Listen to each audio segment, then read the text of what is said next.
be strong in this time, son. I'm a survivor. I will survive. I will survive. And I'm a firm believer. We'll forever shine just to stay alive. That simple means it. Nobody can hold me apart. Nobody can change my energy. Nobody can hold me sick. I will not allow negativity. Nobody can hold me apart. Nobody can change my energy. Nobody can. Nobody can. Everybody show me some strength. No weakness, show me a lion now. Strength. No weakness, show them who we are. Strength. No weakness, show me a lion now. Everybody strength. No weakness, show them who we are. Not when you're old. Your enemies, they must tremble. Your enemies, they must tremble. Yo, not when you're old. Everything has to humble. Everything has to humble. I'm a go-getter. I just go hard. I just go hard. And I'm a kind of fella. Put my trust in God. Put my trust in God. That simple means say nobody can hope.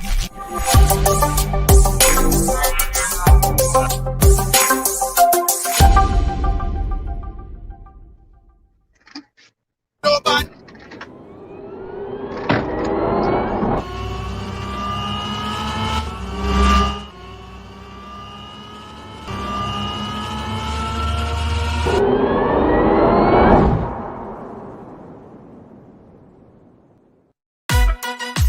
Feeling hungry, grab a snack. Caribbean food delight. Jamaican patties, light and flaky. Caribbean food delight. Taste the difference. Caribbean food delight. Grab a patty, take a bite. Caribbean food delight. Quick and easy, grab a patty, take a bite. Caribbean food delight. Oh yeah. Yeah. You gotta be firm in this time, son. Right along, massive. All you welcome to the thing. All you shady thing. Ah, boy. They say that I have a story to tell. Yeah. You guys don't see me in a good couple days, right? How you guys doing? How you doing? How you doing? How you doing? Let's talk. Let's talk. How is everything, ladies and gentlemen, boys and girls? Nobody can change my energy. Nobody can. Nobody can. I have to start. Hold on. I have to start that song again from the top because that's just how it is. I gotta start this song over again, all the way from the top. Yeah. Yeah. And while we starting the song from the top, I want everybody to share the program and say I share. Just share the program and say I share. Everybody share the program and say I share. I'm a survivor. I will survive. I will survive. And I'm a firm believer. We'll forever shine just to stay alive. That simple means it. Nobody can hold me. Everybody share the program and say I share. Everybody share the program and say I share. We have an amazing program lined up for you today, guys. And I am back. Happy to be back. Andrea, Lawrence, how you doing? Hey, yes, I'm back. How you mean? How you mean? How you mean? Joanna, Miss Juve, big up yourself. Big up yourself, Miss Juve. How you doing? Hope you're having a great day. I've been following your progress, Miss Juve. Happy to know that you're doing fine. Yeah. Bridget, Tamika Rogers, how you doing? Big up yourself. Let me share. I want everybody to share. Big up Tamika. Lacey J. Yeah, man. I'm starting a watch party right now. Inviting a few more friends. Yes. Lisa. How you doing, Lisa? Big up yourself. Thank you so much.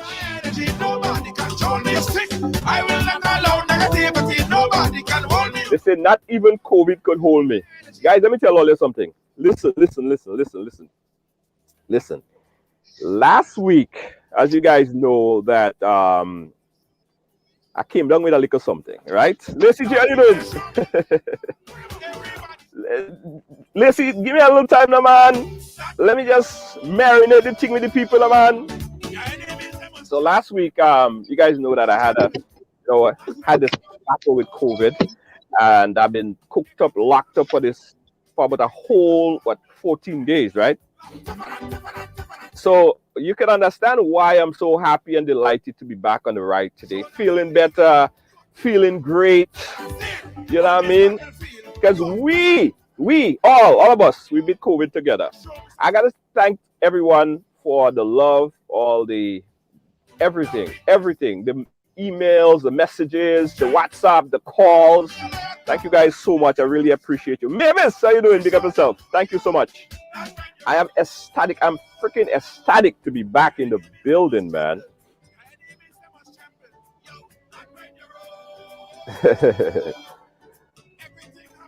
So for that, and for the love, I would like to say thank you guys. And also, before I say anything else and start the program, I got to say big up to all the women. Today's International Women Day. Big up to all the women. Andrea Lawrence, thank you so much. You gotta be strong in this time, son. I'm a survivor. I'm back. Yeah. Guys, today we are going to have a really interesting conversation. You know, the pandemic has really changed the world. The pandemic kind of changed everything. It changed how we communicate with one another. It changed how we behave. It changed our behavior. It changed everything. And since the start of the pandemic, it seemed like everything turned upside down. The things that we thought and knew and feel that we know, we realized that we didn't. The people that we thought and we looked to as saying like they know what's happening and they know everything, they don't, right? And one of the things that this pandemic also did was it changed around how we get entertainment, right? Now, I remember last year, 2020, SpiceMas in the late part in the early part was prepping up for one of the biggest carnival ever. It was supposed to be 2020 was built up to be one of the biggest carnival ever. Until when COVID started to raise ugly head and things started to kind of change, which forced the SpiceMas Corporation, the government of Grenada, to postpone Carnival SpiceMas in 2020. But not only Grenada, we had other carnivals all over. I mean, there was actually no carnival. The last carnival I've been to was Carrick, and that was 2020, at the beginning, January of 2020. So there was no carnival. And in a lot of ways, everyone said, well, it was for the better because it protected a lot of life and livelihoods. Because if we have carnival, which carnival is a coming together of people, and if we have all this coming together of people from all over the world, that is like the exact thing what COVID wants, right? You want people to come in so that everybody can get affected. So there was no carnival last year, although people took to the street. So 2021 was supposed to be a return, a big carnival, a big return for carnival, only to find out, as reported by the Prime Minister just a couple of days ago in an interview, that there will be no SpiceMas 2021. Right? So today we decided to bring on a group of my friends. These guys are a part of the entertainment industry, right? First, I want to introduce to you one of my good friends. He's a service provider for Carnival. He is a DJ, he's a promoter, he's a sound system manager, and he's all-around good guy. Danny D, he's going to chat in with us live on the program. He's in Grenada currently.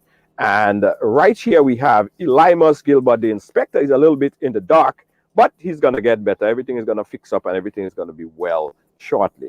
In a little while also, we're going to have in the dark, for the light. who's going to be joining us live. And also we have Judah Songs, who's also going to be joining us live shortly. And that is going to come up in the next couple minutes or so as soon as they get on. Right? So let's start the thing. Mr. Danny D, sir, how you doing? Hey, Junior, how are things? I'm good.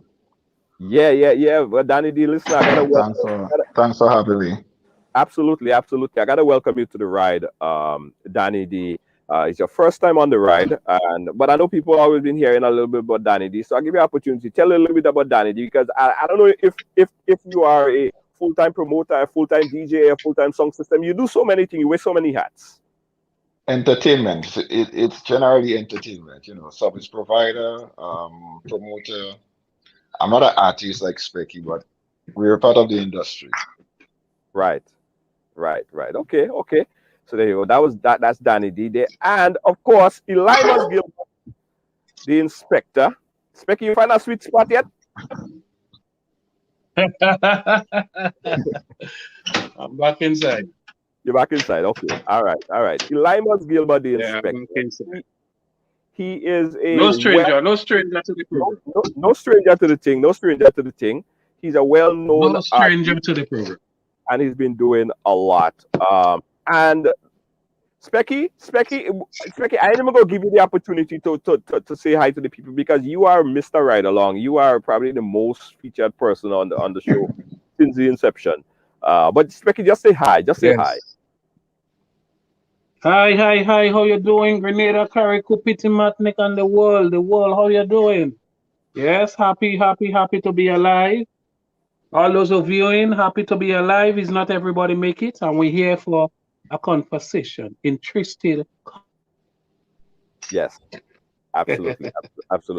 I see Killa here. Killa, are you able to hear me? All right. Killa, if you I'm here. Mr.Killa in the building. How you doing, Killa? Just cool, man. Everything good. Everything blessed. Nice. And Killa, as everybody knows, former international soca monarch, and also Killa, I see you doing radio now. I see you on like what's happening, Mr. Killa? I see a gospel or something coming up. What's happening? Really and truly, everything. You have to do. You know me. I do whatever is necessary at the moment. You know what I mean? I mean, the radio part of it is just really and truly sharing, inspiration, knowledge, good vibes, the meditation on a whole to the people, because we can't travel the world right now to do the shows and, engage with the people in the way that we used to. So we have to find ways, mediums, and I guess that's what the radio thing really and truly just kind of rolling uniquely, because I own the radio station. So I decided to take just a little piece, at the radio station. Danny D is the manager.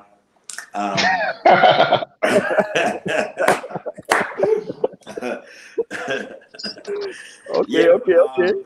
All jokes aside, I just thought it was necessary, because I mean, the world in trouble. The same way that I took some time out to actually do a positive song to drop before everything else, instead of just rushing back into the jump and the wave and and all of that. I decided to take some time out because the world in trouble. So if the world in trouble, I think we need a different approach. So my thing is, whatever comes along that is positive, that is big, in a way that we could reach and engage with the people, then we deal with it. Uncle Specky. Yeah, Specky trying to find a nice sweet spot so that he could engage in the conversation right here, but he'll be back soon. Is in and out. So let's start with you, Danny D. I mean, this has changed everything. This whole pandemic has changed everything for everyone. How has COVID affected you and your business?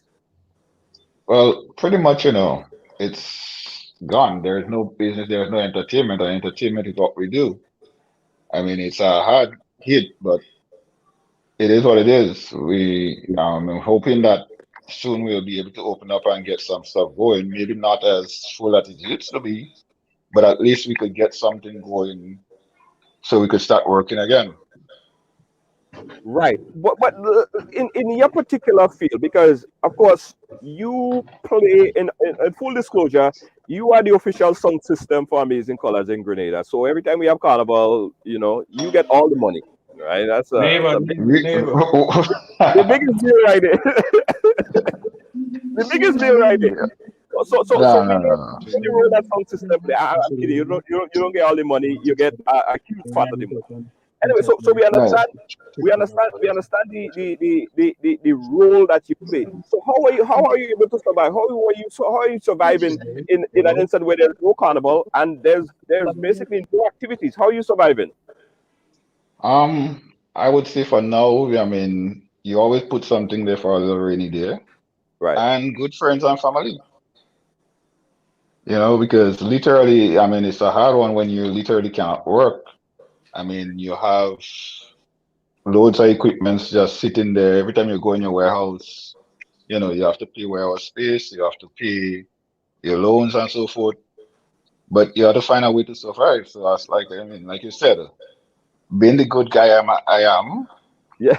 family and friends, and my partner Killa give me a little thing now and then make me happy. I I still with the hear that. perspective to send something, but he ain't sending Right. nothing. Right. Killer, in your world, let's talk about the from an artist perspective, because you speak to all the artists, you know what's happening. How is the pandemic affected artists per se? Well, I would say, let's speak about Grenadian artists. Grenadian artists as a whole, I think revenue for them has cut, I would say 98 to 100%, flat across the board. And that is the basic income, because most of the artists do not have other work and stuff like that. So I think that's an extremely hard hit. That's an uppercut. That's a Mike Tyson right hand, for entertainment and for artists on a whole. So I would say the pandemic has affected artists in the worst way ever in their life.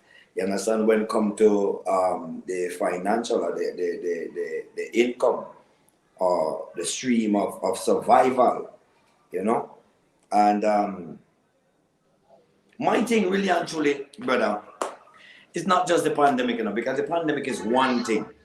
But really and truly, when you sit down and you calculate, everything that comes along, you have to deal with it. We have to deal with it as people, because we live in, and it's the realities of life coming, and we have to face it. It's just like when people say, when life throws lemons at you, you make juice with it, right?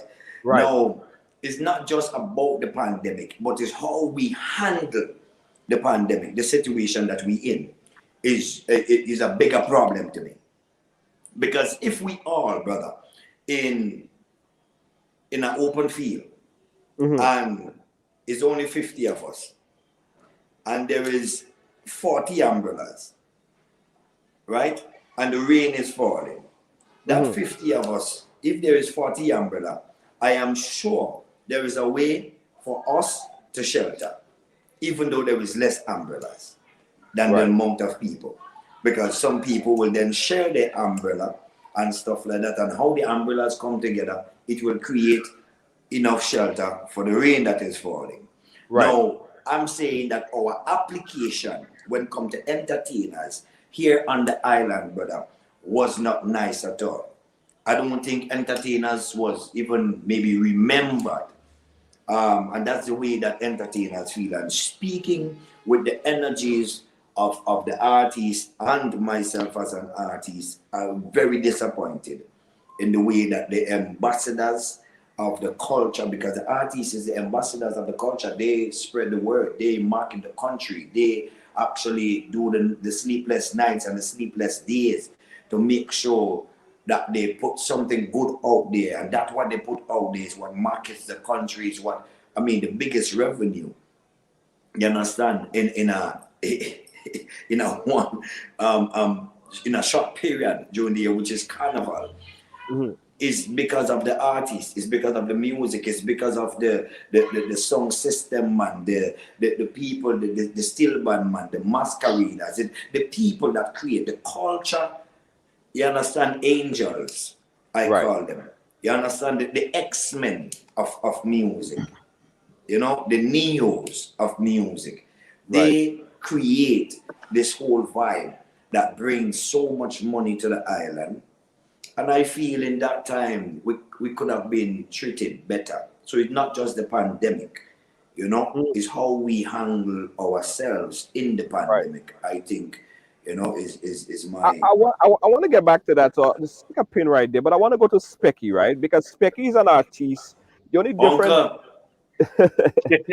Always. My brother, but your wife, I was giving trouble. Yeah, he was giving trouble. He was giving trouble. Yeah, Don't so sing about that, eh? Uncle Wi-Fi giving trouble. that whole song right there, you know. So, Specky, you are in a different situation, right? Although you are an artist, you participate and do all of these things. You're not based in Grenada per se, right? How has the pandemic affected you, and how have you been surviving? Well, could you imagine if I was not permanent resident of America? It would have hit me more hard because I get out early. You know, I left around March. This month making 1 year. But Junior, just imagine, forget about me. Just imagine what the other artists going through who depend on that. I mean, I depend on it too, but I'm in New York. So I could still hustle, as we say. You understand? Right. Junior, I will broaden it for you. Tourism based on the artists, Carnival. You understand? Around Carnival time, that's the time the most money coming to the country. Any part of the world we go, we wave that flag. Any part of the world, we wave that Grenada flag. You understand? When anything happen home like disaster, remember when Dominica got hit, the artists, anything disaster is the artists and the song system. Right? Don't leave out the song system because we cannot perform without the song system. And as Killa said, the same way Killa feel, I personally feel, you know, very disappointed the way how the artists, you know, was treated. Even election time on stage is the artist. You understand? No, we're not holding a conversation and say break rules and have Carnival. Because remember last year in your interview, I was one of the first men that said cancel Carnival. So we're not saying half Carnival. What we're saying, nothing in place for the artist. That's the conversation right now. Nothing in place for the artist, and the artist is very sad. You understand? You know, sit down, talk, hold a conversation. You know, open the industry to have entertainment, but with rules, with laws. You know, you could say, well, let's have a show. And if you want to say, well, 2 person or 500 or 1,000 in the venue, you know, do it with laws, with reasoning, with protocols. But then nothing in place, and that is very disturbing. But I'll throw this one out there, because this is interesting, right? If the administration or the government is saying that coming together, bringing people together, is the perfect situation for the pandemic, why would they want to bring people together? Why would they want Danny D to do a big event and bring 1,000 people, 5,000 people in the stadium? Why would they allow for Killa to do a massive event and bring 3,000 people coming from all over into the country or into the parish or whatever? Isn't that exactly what you don't want to do? We never ask people to come in. The whole point is look out for the artists better. They could sit down and hold a conversation instead of turning a blind eye. That's the point. Okay. I would like to jump. I would like to jump in there. I would like to jump in there also. Okay, so go ahead, Danny, and then we'll go to Killa. Go ahead, Danny. All right. So, Junior, I think it's a matter of life and livelihood. And you can't just look at it one way that COVID is killing people, because there is still the economic impact of it on the industry. So we as people in the entertainment industry, we need to survive just the same. So the same way we find ways when we have to open the airport, for example, right? It's necessary that the airport be open because COVID is coming into the airport. All our cases are imported. But we found ways in order to open up the airport and put protocols in place that could safeguard people. So I think in the same manner, we can open up the entertainment industry, But if we are custom having an event with that holds, let's say, 1,000 people, we may break it down to 200 people. You know, we could sit and have a discussion with the COVID committee and come up with a number of people that is workable. If you have to do contact tracing or so forth, you put protocols in place, whether it's sanitizing, mask wearing, different stuff, and allow us to earn a living. Yeah. Yeah. Killa, go ahead. All right. So, as you mentioned a while ago, now if you have events and a cluster of people, most definitely you would say that is a perfect environment for the virus and the spread and all of those things. So I definitely understand that. But Junior is way beyond that, because some people just think about that part of it, and that is thinking short. In the same instance, when they lock down the country, me and my team jump out there together with Vala and some different people and feed 290 something people, right? Now, at that time, you lock down the country to protect people from catching a virus, but people home hungry dying. Right. You understand what I'm saying? And mental health is also important. I know so much people that had to fight the balance and do so. There is balance with every single thing. Now, we had some science here that you could actually go back and look at in the way that, and people will say, oh, because of the lockdown and because of this or whatever it is. But the science that we have here in Grenada could also show you that the application when it comes to certain sector really and truly was unacceptable. Yeah, why? Now, after the first cases, the cases dropped, we went back into a relapse mode. You had businesses reopening. You had bus traveling in full capacity. You had schools reopening.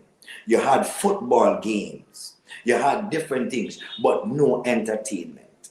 You understand what I'm saying? And the same way as you say, you open the airport and you let people in, right?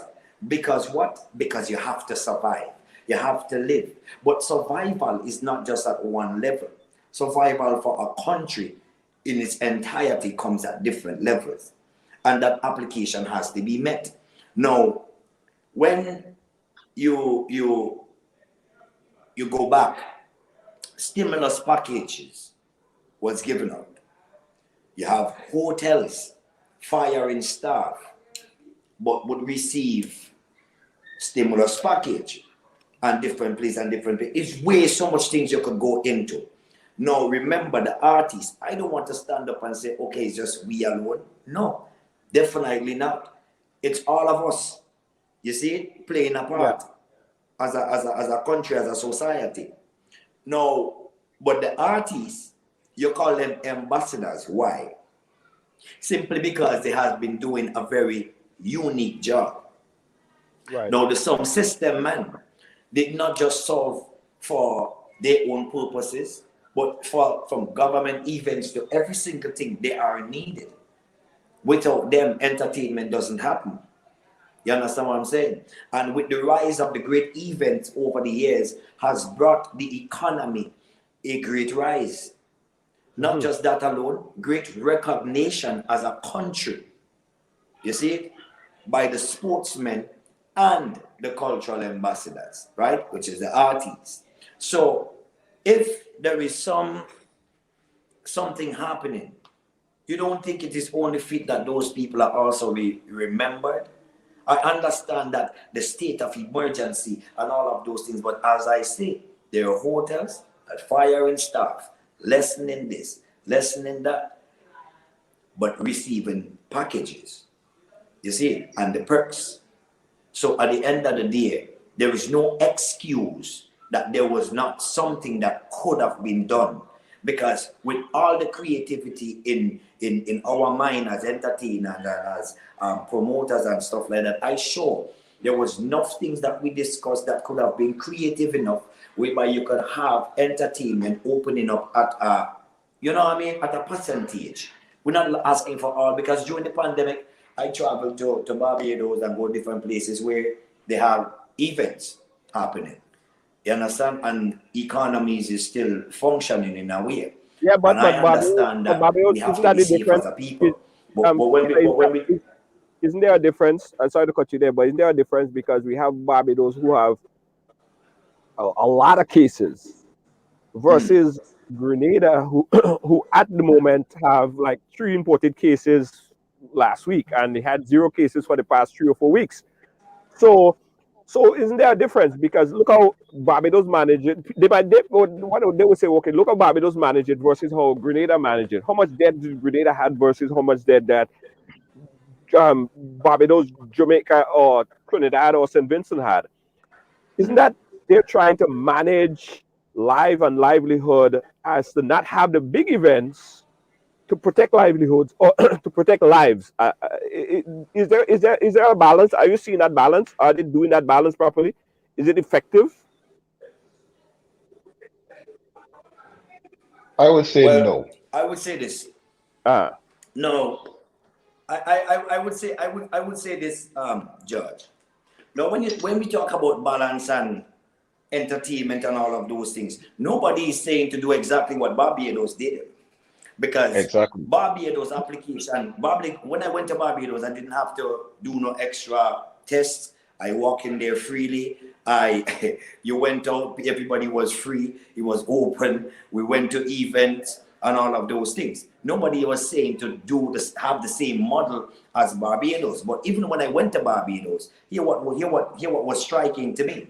Now, Grenada had less cases, right. but Barbados cases was not cases that was spread in society. It was not community spread cases. Barbados had way more cases because there was way more people traveling into the country. So all of those cases were also imported cases that was in quarantine at the moment, because more people was traveling to Barbados because Barbados didn't have some of the rules and regulation. So when they say, all right, Barbados have this amount of cases, just like how they say Grenada have 3 new cases, and it sounds like there is 3 new people with virus walking around in the community. That is not so.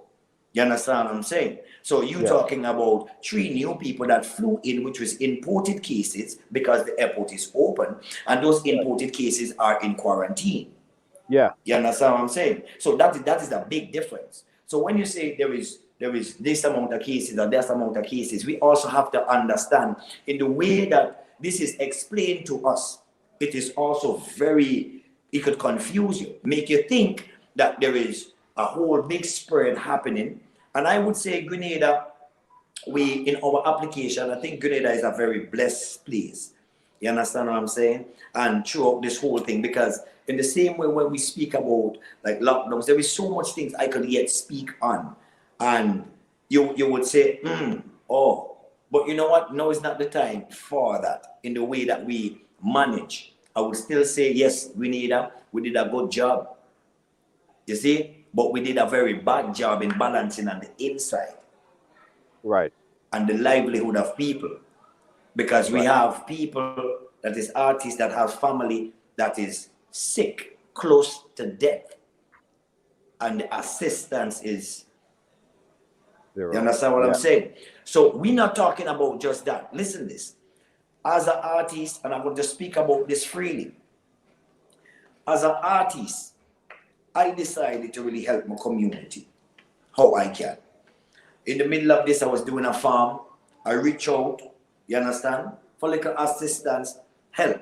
I'm not talking about money or nothing. I'm just simply talking about direction. Direct me into certain places, whatever it is. And that wasn't done.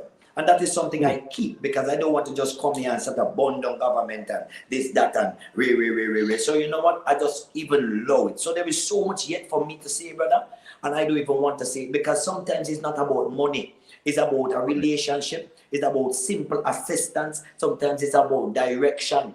It's about help, because I is investing in my community and I'm investing for myself. You understand what I'm saying? Right. So at the end of the day, it's not about, And Junior, if somebody say if you take the vaccine. Steve Duncan. Yeah. Oh, Steve was say that. All right. So I We'll come to that. We'll come to that. Junior, That's a whole other we not, conversation we can come to. Go ahead, Specky. yeah, Junior, we're not here saying have carnival. We're not here saying have big gatherings. We point is entertainment was ignored. Right. And that's a problem right here. Entertainment was ignored. And we had to hold that conversation.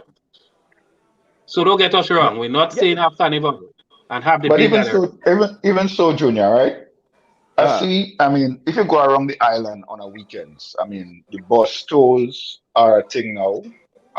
You find a lot of bars all over the place filled with people, and most of it has zero protocols in place.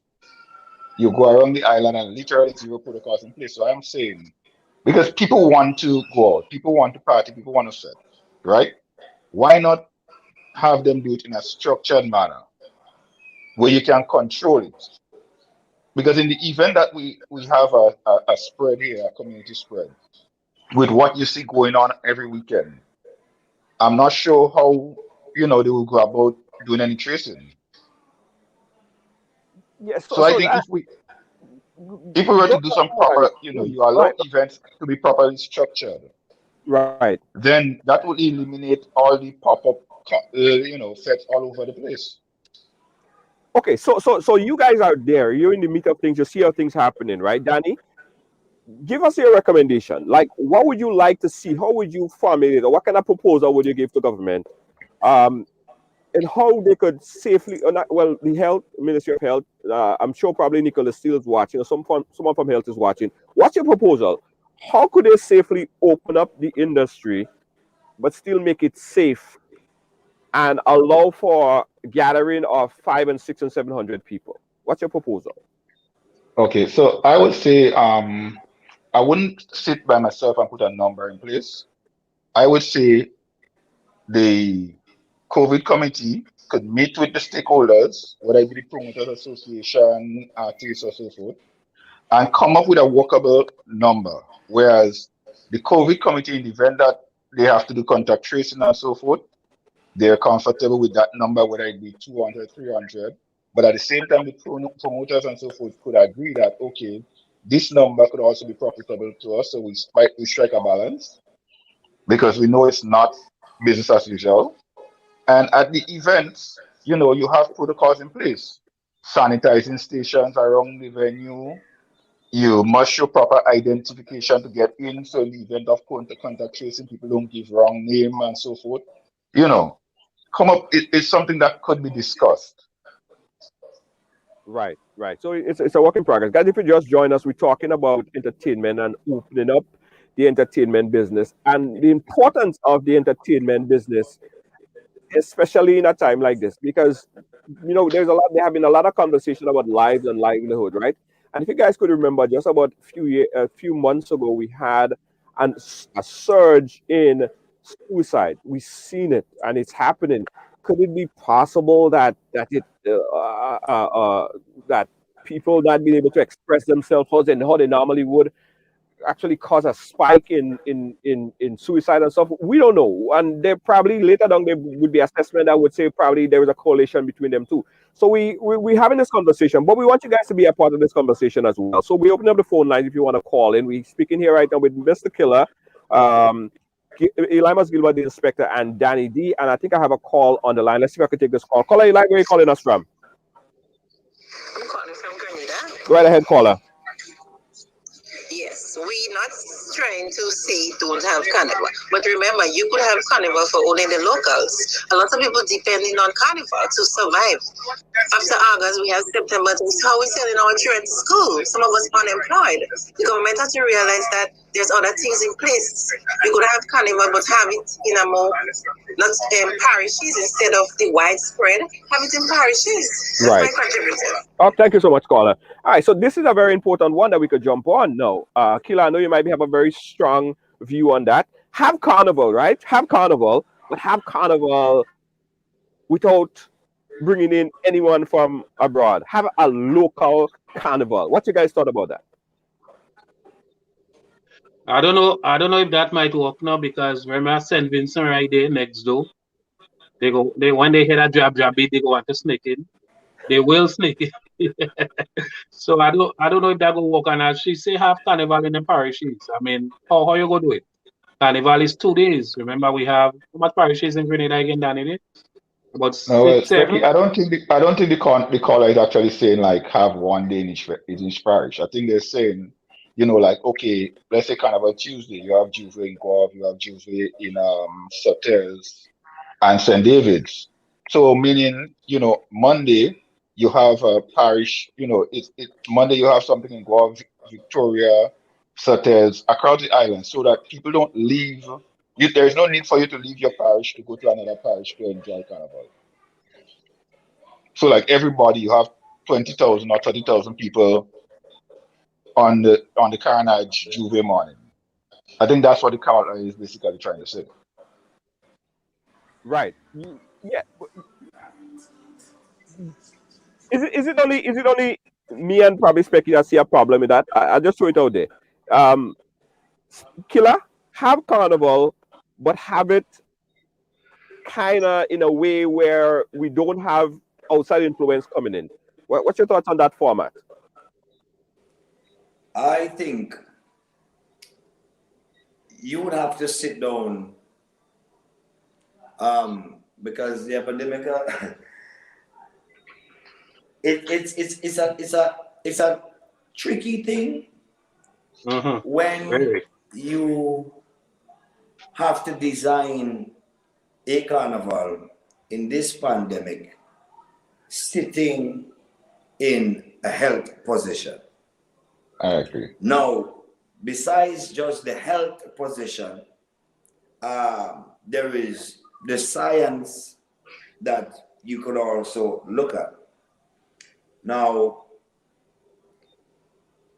I would say we would have to look at what happens from now going forward to see if we can have Carnival. And that is me, honestly speaking, from a place of trying to understand and to see with the rules and regulations that is passed because of this, Corona's time that we're living in. Right. But with the science that we face right now, we can have a controlled carnival. All right, let me take a call. For example, Junior, if you go for it, like I would say, for example, right now we already have protocols and so forth on the airports. So I wouldn't say a carnival with no foreigners.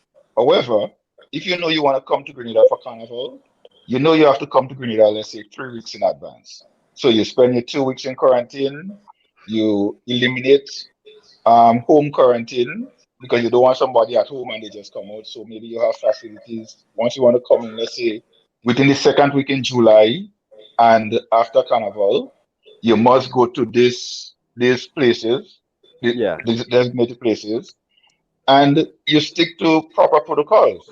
So like I said, you want to come in, it's fine, but you know you have to come in 3 weeks in advance. So after the 2nd week, you're out of quarantine and you could get Carnival on the 3rd week. And you eliminate a lot of people when they say 3 weeks there because a lot of people can't do 3 weeks. Well, it is what it is. It is what it is. I understand that. But it's not normal time. So we can't just say come in. We can't just say come in and you're out tomorrow. Yeah. But if you really want to come in, you set the protocols. It is what it is. Yeah. Let me take this call on the line. Caller, live. Where are you calling us from? Hi, good night. I'm calling from Grenada. I'm a fellow promoter as well. Good night to my fellow countrymen. I want to just make 2 quick points, right? Yes. Now, point 1. Part of the leadership that all countries have to battle with is, when it comes to the pandemic, is about managing expectations. Right? Yes. And I just think from the get-go, the conversation of Carnival happening in August, to me, there should not be any full-throated statements saying, okay, there would be Carnival or there would be no Carnival. Because at the end of the day, sometimes just the hope of there might be something, might be what might be able to get us through to August. You understand? Right. So, and you might just discount just managing those expectations and just, we talk about the same things like suicides, and so people just have to have something to look forward to. So that's one of the things I really want the leadership of this country to take in the consideration. They need to manage expectation. Secondly, when it comes to policing the state, right? There would never be enough police to police the state of Grenada, right? And as you correctly said, right, if we devote more of our energy to staying within our own bubble, right? Now, I'm not saying because, okay, we thought it was necessary to open the airport because, let's say, it's about, we had to be able to survive. But in the same token, promoters, artists, DJs have to survive as well. Right. So you have to look at things in its own individual ecosystem. You cannot just look at, okay, yes, you have to bring in medication and food for the state, but if we don't have money to buy the same food and medications, then what are we doing? We're spending top and mud. So my thing is that devote more of a holistic plan, right, as to how we manage our borders. Because as you correctly said, the only thing we important in Grenada is COVID. You understand? That's the only thing we could go. Everything else is flat on its face. There's no tourism, right? The whole tourism sector has fallen flat on its face. Right? Yeah. So the only thing we effectively important is COVID. So then let us put our energy into managing our borders so then we can stay in our own bubble. So people, as we could say colloquially, that everybody can eat our food. Because at the end of the day, if all Grenadians decide to come out on the street, there is not enough police to stop Grenadians from having a carnival. True. Or any form of festivities. True. So to me, that is a way. That is a method to the madness. That is a way they should look at things moving forward. That's you. Right? Thank you, caller. Appreciate that. Thanks. Yeah. Well, no, I find that makes sense on like neighborhood. No. I find that see, George, that makes sense on like neighborhood. There is so much things that I want to say that I have to say that I'm just trying to kind of balance still, because you see, just like the caller just said, there is a way that you can actually manage your own in your own bubble and in your own ecosystem. Now, what I want to say also, last year we almost had Carnival. We had a mini Carnival. But you know what? After the Carnival, because of the lockdown and what was happening at the time, there was no spread. There was no trace to say, all right, evidence that somebody spread coronavirus or there was a community spread or anything like that. Up to now. Killa, but what if one person came from St. Vincent, right, and came to Guav? What would have been the conversation now? Brother, people from St. Vincent does come to Guav all now. But what if one person were to come to Guav and had COVID, and we had what we had last year with a fete? And I'm not against. But Junior, just to pause a minute, right? Yeah. Let's look at Christmas Eve and what we had happen in Grenada, right? Right. Christmas Eve, I saw the government put tents in the street in town, right?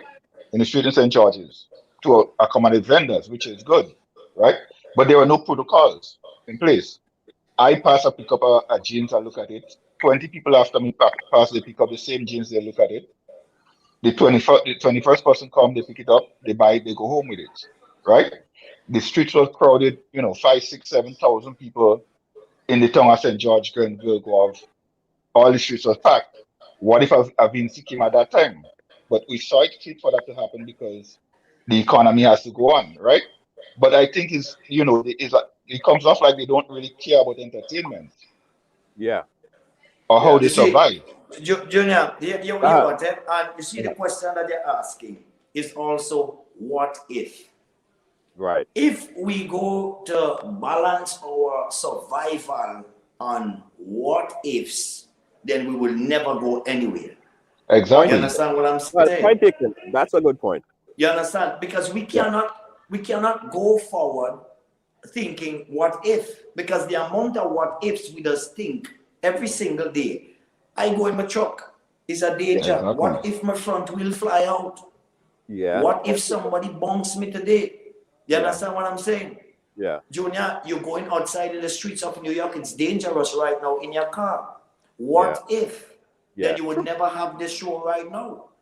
You understand what I'm saying? So we cannot be functioning on a what if, because we have a science that shows over the last year or whatever it is. Now, in the same way, as I don't want to go too deep into this, but you see, coronavirus is also not, because you have to be specific now. Like somebody died, and when that person died, you tell me that person died from COVID. A doctor will say that person died from coronavirus. No, that is a big difference. But even people doesn't even know the difference. So when you sit down and calculate the science, right, from how long COVID, a year and something now?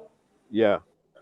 And we sit down and we look at the science, almost 99 point how much ever of those cases was imported, right?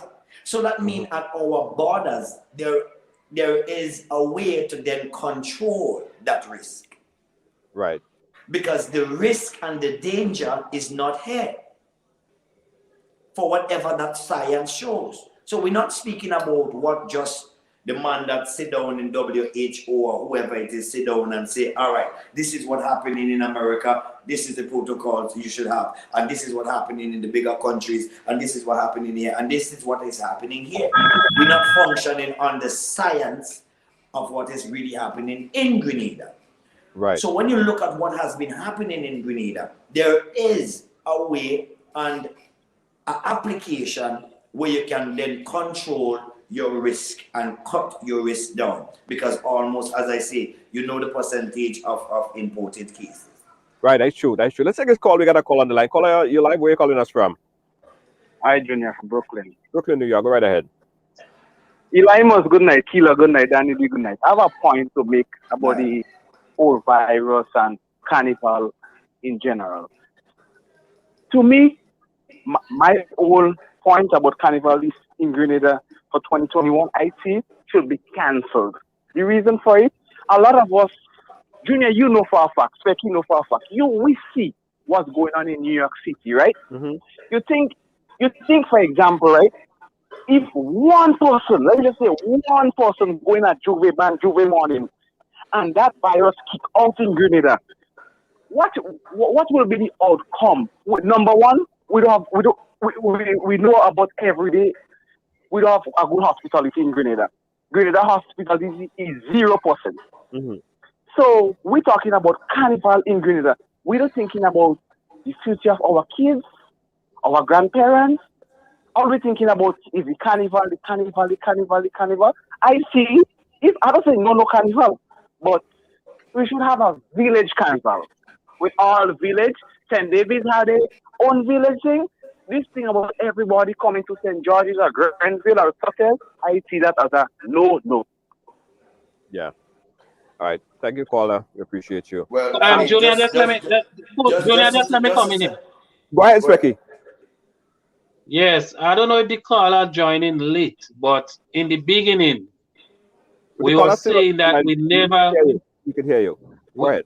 Yeah, we never demanding to have a carnival. We never demanding that. The entertainment industry is suffering. We don't get no stimulus. You have artists and producers and man with some system that still have to pay the mortgage, still paying the bank. The bank still calling us. They gave us 6 months break and they want the money. Yeah, just hold on. So we're not saying to have a carnival. We're saying let's hold a conversation to make something happen. Entertainment have to take off to make something happen. So we're not saying like a general carnival. We're not, they're not the competition. Okay. So that way I see you need to, all right, now I get to understand. But, all right, so then now, we could have like how they had the Soca Monarch last year, like how they had the Cyber Monarch last year. I don't have no problem with this one. But you see, the thing I had a problem with is when the people come together on the streets. Because I know for a fact, Grenadians is very careless. They don't care. All they don't care about that morning is that oil and that snake and that rum. They don't care about the safety of the little child next door. My son is in Grenada. My grandmother is in Grenada. And I know for a fact. I live in New York and I see people where I walk in every day, Junior. I see stretchers coming out with people dying from this virus. And I know this thing is real.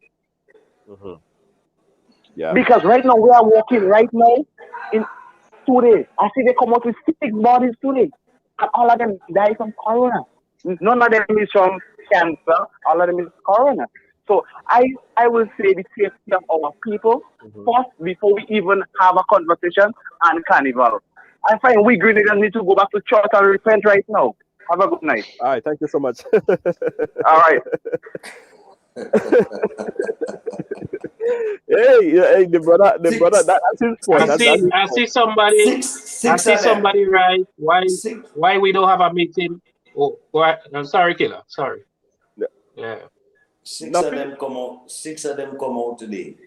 All of them die from corona, not cancer. Yeah. Well, we don't know what they died from because he never tested them.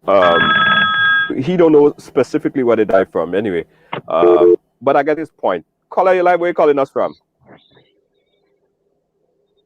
Hello. Hello. Caller, you live? Hello. All right. I guess the person get cold feet. Yes, Junior. I see somebody write up why we don't meet with the culture, culture minister authorities and discuss it. We did about 2 weeks ago. We had a Zoom meeting about twice. Right.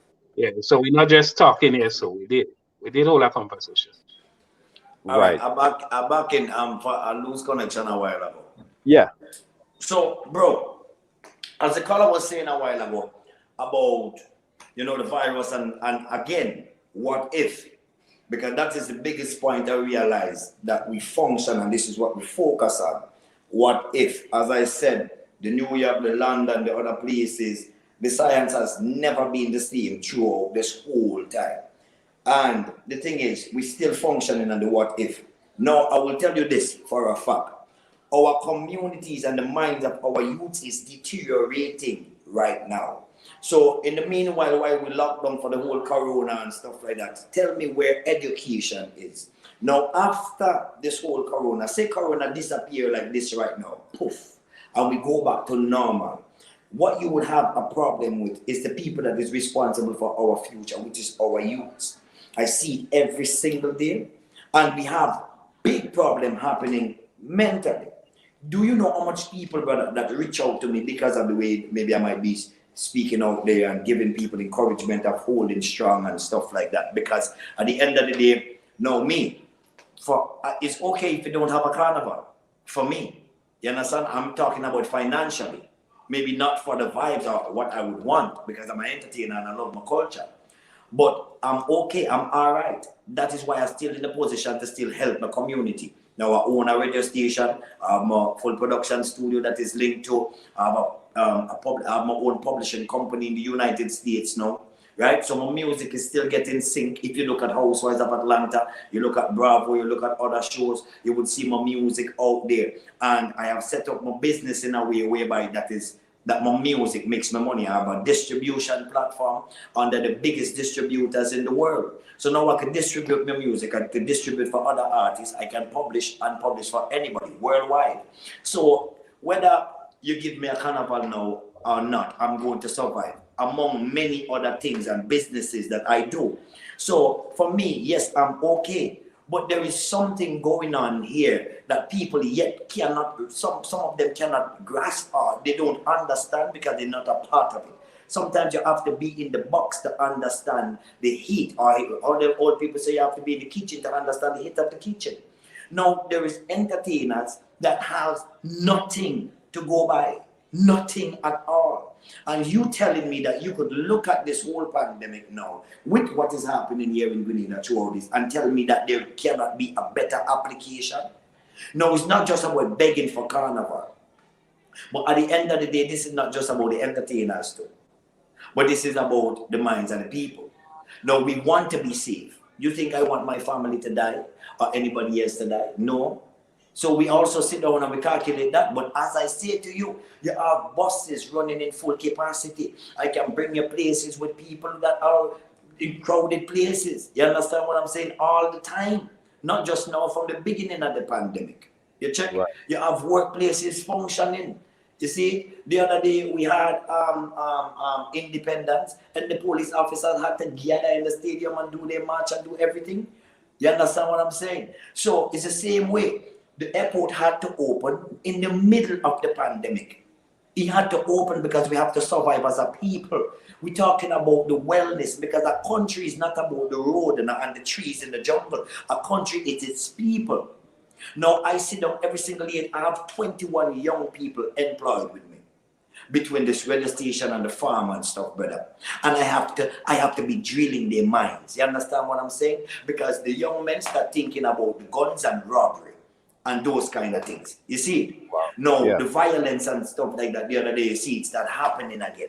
And I watching at kids from the 10 years, 9 years, 15, 13 out in the road all the time, have nothing to do the same way. So we only looking at the one thing, oh, if you give them a party, they will do this or that. But there's many other things happening while everybody else is focusing on the virus that is deteriorating the mind and the people and our country and our financial stand. So at the end of the day, this is a bubble that we in, that we need to learn to manage better. You understand what I'm saying? Have a better application to this whole ecosystem, and every person out there has their own view, and that is fine. Everybody has the right to feel how they feel about this from wherever they stand. But if you don't understand what is happening here, then you cannot really speak on it, because you're going to speak about something that is happening somewhere else. You understand? Right. And there is countries in the world that is functioning at this moment without the whole big WHO thing happening and and whatever it is. And they are functioning and they are fine. They're not suffering from thousands of deaths or hundreds of deaths and all of those things, because they're functioning on their science. What is happening in their country.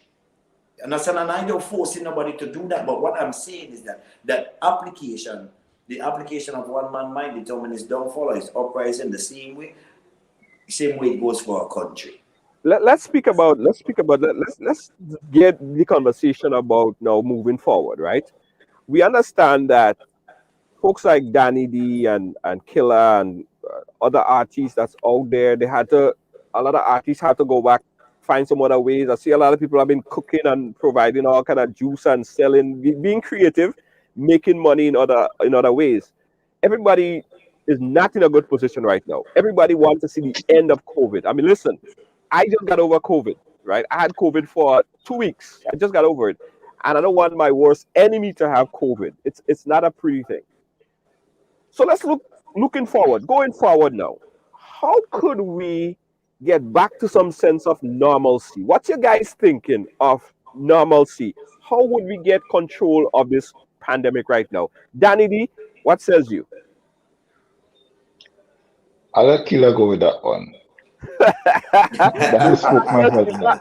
The man just said, hold on. I want to say because I know. No, the thing is, me and him, like, we always have this discussion. Well, we live close to each other, so it's like a day-to-day discussion. If we're not seeing in person, we call each other on a day-to-day basis and we have those discussions. So I'm going to let him take that one. Let me go to Killa. Let me go to Specky, because I kind of know where Killa will go with it. So, Junior, yes, repeat the question, Junior. My phone was ticking, man. I don't know what. Okay, going forward, how do you see us getting over COVID? How do you see us getting ahead of COVID so that we could go back to some kind of normalcy, so we could go back having events, having Carnival? How could we put it under control from your perspective? If you call Mr. Still now, Mr. Still can't even answer that question. You would be taught. Specky, he's going to say, go get vaccinated. He's going to say, go get vaccinated. You want me to come and ride along and lie for you? I come in and ride along too long for that. The only thing I could think about is the vaccine, and here people still don't want to take the vaccine.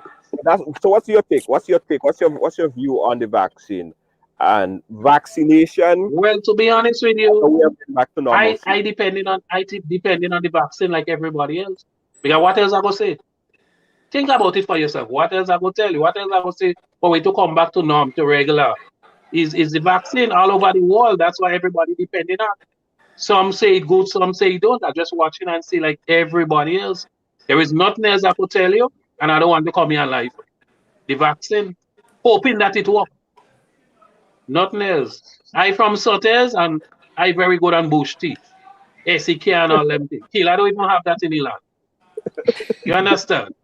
So I know the bush just work for me. Most time I just go and drink bush tea. But you know, with all the old talk, the only thing I could say is the vaccine. I can't think about nothing else. People in authority can even answer that question. Yeah.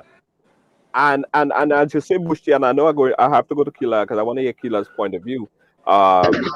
You see that turmeric, ginger, and garlic. That is I ain't gonna say the cure, but that is the kryptonite for COVID. Killa, I ain't want to go to you yet. I'm holding you still. We got a caller. Caller, go right ahead. Hi, good night. Go right ahead, caller. Where you calling us from? I'm calling from Grenada. Yes. My thing for the artists and them, right?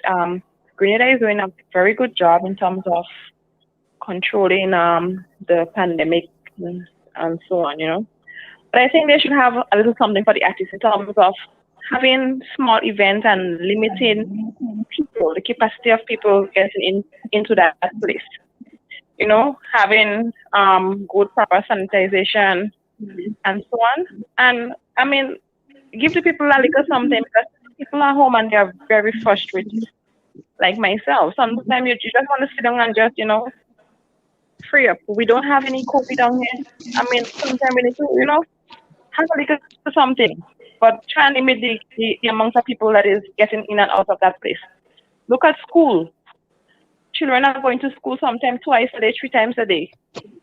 And our next group is going in 2 days. If a child is infected, when the child gets back into school, the whole school going to be infected.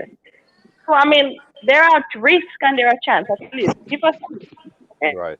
Thank you. Okay. From Grenada. Killa. Junior. Hey. Junior. Yes. I think I heard I don't know if Danny D and Killa have any knowledge towards that. But I heard that the government of Barbados gave something to entertainment, a stimulus. I don't know if they could clear up that if they have any knowledge towards that. I think in a couple different places. I don't think it's Barbados alone. There's a couple different places did that. I don't have all the information, but I have friends over there that in a couple places that told me that they receive, you know what I mean, some aid and help and stuff like that, financial help. Well, we have specific artists that are ambassadors to some country, and they are taken care of. They are okay. They are fine. They're going along in this time doing their business. You know what I mean? The government is still investing in them because let me say this to you. This conversation is not about burning or pressure in the government. The thing is, I realize now these days you cannot speak the truth. So when you speak the truth, some people feel offended or they feel vexed or they don't want people to know, well, this is the truth. Now, this is not happening just now because of COVID. But I want to say this. Again, I don't want to go into the what if, but when the country opened back up, what do we depend on? Tourism. Mm-hmm. Who markets the country the most? Then when this open back up, you want your country to be marketed because you're going to need tourism more than ever. Right. To build back your economy. You understand? So those people are waiting to also do the great job that they have been doing of marketing this country. Now, let me go back to what you were speaking about the vaccine. Now, some people saying take it, some people say they don't want to take it. You have to take your time and educate yourself. I feel there is a big difference between education and intelligence. There is a lot of educated fools out there. There is a lot of people that they go to the university, they have a lot of book sets, so they think what they think all the time is the answer. That is fine if you want to think so also. But then when intelligence come along and some people share information and you take it in and you feel a certain way, like for us to go back to normal, you would ask that question. And I would say right now, in the day, Junior, from 4 o'clock in the morning to 12 o'clock at night, Grenada is normal. You hear what I'm saying to you, brother? Grenada, at this moment, you could say that Grenada is normal because we have no cases. I literally went out over the weekend and, you know, and watch and see how people function and stuff like that. Grenada is normal. The only thing is that you're just not allowed to have certain entertainment and whatever it is and the artists, because there is bars functioning where people, you understand, and it's not like I want to come here to snitch on the people, but Grenada is almost normal. Junior. You understand? You will go some places right now and is Carnival. No. Yeah. No difference. You understand what I'm saying? And not know, I could tell you that for a fact. You understand what I'm saying? So at the end of the day, when we're talking about normal, we have to wait for the world to open back up for normalcy with their science happening over there. Now, meanwhile, in Grenada, in our country, there is more that could be done to balance off the economy.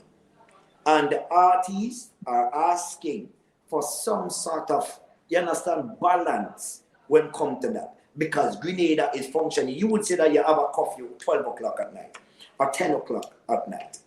The other day, a whole set of people bunks. Some of the most accident. Bang, bang, bang, bang, bang. Accident. People hurrying to go home. But in the day, people gather as normal. You will ask people to then follow the protocols or to wear your mask or to do this or whatever it is. But Junior, people as normal. The last time I go to Batway, when there was music or there wasn't music. And as I say, the people need to have some sort of normalcy.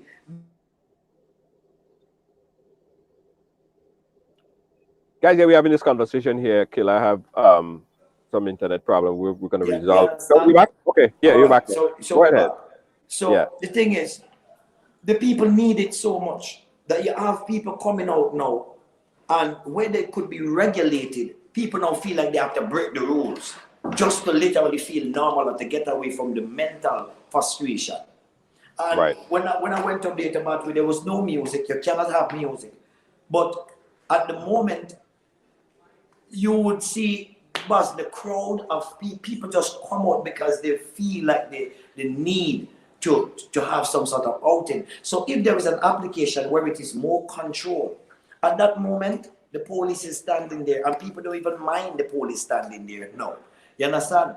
People, it's okay. You understand? Because they just feel like that little bit of freedom I don't know. I mean, I don't want to say that too because I feel people supposed to have their freedom and you understand what I'm saying and things like that. But as I say, Junior, when you say talking about go back to normal, if you're speaking about the vaccine for me, I don't want to come out there and tell people don't take the vaccine or do this or do that. To me, I don't need it. You understand what I'm saying? Like somebody asked me if I had to fly and I don't thinking about the other people. No, there is sometimes you have to think about what you doing as a person individually. Everybody have the independent mind and there is freedom of speech and freedom of thought. I don't understand since when it become a world where there is not freedom of speech or you cannot think freely, an independent thinker. Everybody do your research, check out the vaccine. If you think you want to take it, then you take it. At the end of the day, when you sit down and you speak about vaccine and a whole, like I have people working that have to pass the vaccine and have to do certain things and they will explain certain things to you. And them themselves think that there was not enough time. This is an emergency vaccine that is out there and all of those things like that and and so much information out there. But at the end of the day, if I am not sick because you're giving me a vaccine that does not prevent me from catching it, that does not prevent you from spreading it, but it say it lowers the risk of death. But I think hold on, I'm good. it certainly does limit the the ability to contract it. That's what the vaccine would normally do. The science has not basically spoke on if it could be transmitted once you have it. But as far as not catching it, after you get the full 2 dose of the Moderna or the Pfizer vaccine, in the full 2 dose, it does prevent you from contracting it. That's what the idea of the vaccine. Um, Hold on one second. Let's take this quick call. Let's take this quick call. Get a response. Caller, we're live. All right, I did from Greens. You're going on that vaccine thing. I don't into that. I was saying because I kind of with June, July. Because bringing the people by August, the country closed down. You check how we kind of gonna have a nice time. Okay. I don't find nothing wrong with that. They just handling us in a form, you know. That's my thing. Okay, cool. Thank you, caller. Correct me if I'm wrong. Guys. Yes, go ahead, Killa. Junior, the thing is, this one now is a whole other thing, because you see, when sometimes when people give me information, I like to understand and find information for myself. So I will do extensive research. I call the people who is in position to do certain things. And you see, what I just said a while ago, this is what it states from the people that is making the vaccine and stuff like that. But that's not the argument tonight. I don't even want to go into that one. You understand what I'm saying? I want people to do their own research, be an independent thinker, go out there, educate yourself. If you think you need it, then that is fine. If I feel I don't need it, I speak, and I feel like I don't need it, I don't need it. You understand what I'm saying? But what I'm saying is this. Besides all of that, when you talk about normalcy, almost every case that came in or was counted or calculated or was found, the 98.9 whatever it is percent has been imported. Yeah, true. That is the science, Judge. Right. You understand? And you're right. They have been, well, all the cases have been imported from day one. But here's what's the shocking thing, right? Although the Prime Minister and the government said that by June, July of 2021, 60% of the population would have been or would be vaccinated against COVID-19, which is 60% of the population. This is almost at herd immunity, almost reaching that herd immunity. What they're asking for in the US? They say if 60 to 70% of the population of the US is vaccinated, then we have herd immunity in the US. Then is it concerning that amount of people are vaccinated, yet they're still reservant in having any type of festivities or opening up a little bit? And that was kind of, I didn't know that it was so much, 60 to 70% of the population, yet they're still reluctant to have Carnival. So that I have to go back. And when I said earlier that the vaccine doesn't prevent you from catching it, let me go back and say that in some cases, because I did hear a lot of cases of people who had the vaccine and still somehow caught COVID-19 within that period of time where they wasn't fully vaccinated against COVID. So there was reports of that. So I go back on what I said earlier. I know that there are reports of people who caught the virus, although they had the COVID-19 shots. But at the end of the day, it's a personal decision. And Killa, you said it right, and I appreciate you said that, because you might say, well, you don't want to take it. That's not for you. But someone else might be fine with taking it. So you're not telling people not to take it. You just saying you just do your own personal research and decide if you want to take it. But here's what I'm saying. Yeah, I think the way forward, as was in measles, yellow fever, and all these other viruses that came along, and vaccine that came and eradicated those virus. I think that might be the way forward. Well, Judge, even that in itself, is something again that you could sit down and go into at a whole nother level and see it different. So it still comes down to the people who will do the research and feel that it is necessary to do it. I know people that has not ever been vaccinated in their whole life. You understand what I'm saying? And they don't ever get sick. No, there is also research that will tell you different things about vaccination and whatever it is. Because you see, the humanity at this moment, brother, we like a sick world. You understand what I'm saying? And when we look at certain applications of things, then we have to ask questions sometimes. And people scared to ask questions now. They're afraid to stand firm. Like somebody the other day, when I said to them, if you have to joke me with a vaccine that I feel like I don't need for I to travel, then that's all right. I stay here. But that is not for somebody else to then follow. That is how I feel. Some people, they think that they need to take it to work and to survive and to do all of those things. They need to do what they have to do. You understand? You do your research and do what you have to do. And we need to learn to respect people's view, because I don't know since when the world become a place whereby, so the whole world was vaccinated when they had measles, when they had, I think chikungunya kill more people in Grenada than COVID-19. You understand what I'm saying? Chikungunya kill more people than COVID-19 here in Grenada. All right? So at the end of the day, you go back and you start studying how much of the world was vaccinated, how much people were vaccinated. Look at the American government the other day, had to apologize to people for joke that they gave to them. You understand? So at the end of the day, there is many things that you will sit down and look at that you might not be in belief. What about my religious stance as a person? You understand? It's a personal decision. I mean, Killa, it's a personal decision. Comes up to, and people need to respect that. Because nobody can tell me that I need a vaccine. Who can tell me that I need a vaccine? Yeah, it's a personal decision. If you need a vaccine, go need a. Hear what people keep telling me. Oh, you need a vaccine for if you have to travel. Well, I don't have to travel. Right. Let's take this call here. We got another call on the line on the WhatsApp. Caller, library calling us from? Hi, from Grenada. Go right ahead, caller. Yeah, I just wanted to call to address the question that you asked that I don't think was adequately answered, which was how do we move forward to a state of normalcy? At the end of the day, guys, we are all ambassadors, we are all Grenadians, and we can't duck from this question, all right?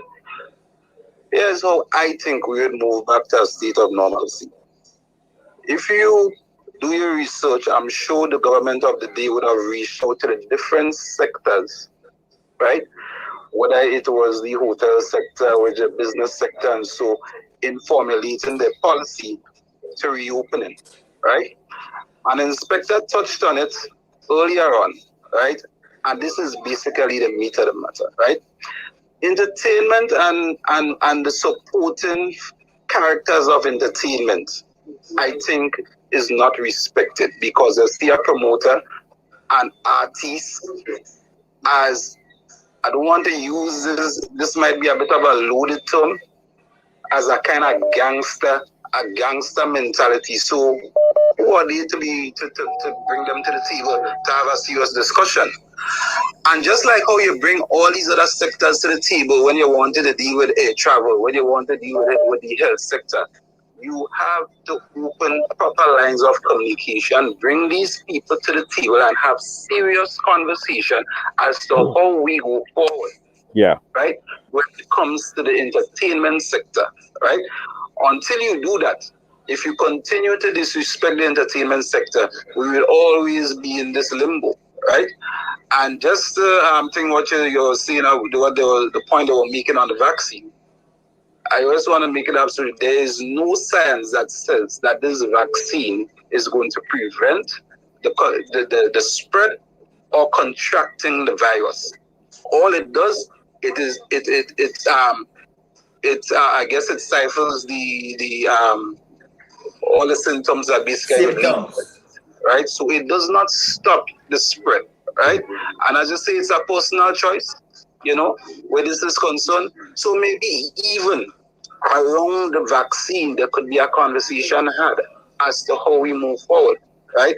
But there's no monopoly on ideas, and I think that is part of the problem in that there's a lot of people that are shaping the policy right now as we move forward, that life has not changed for them, right?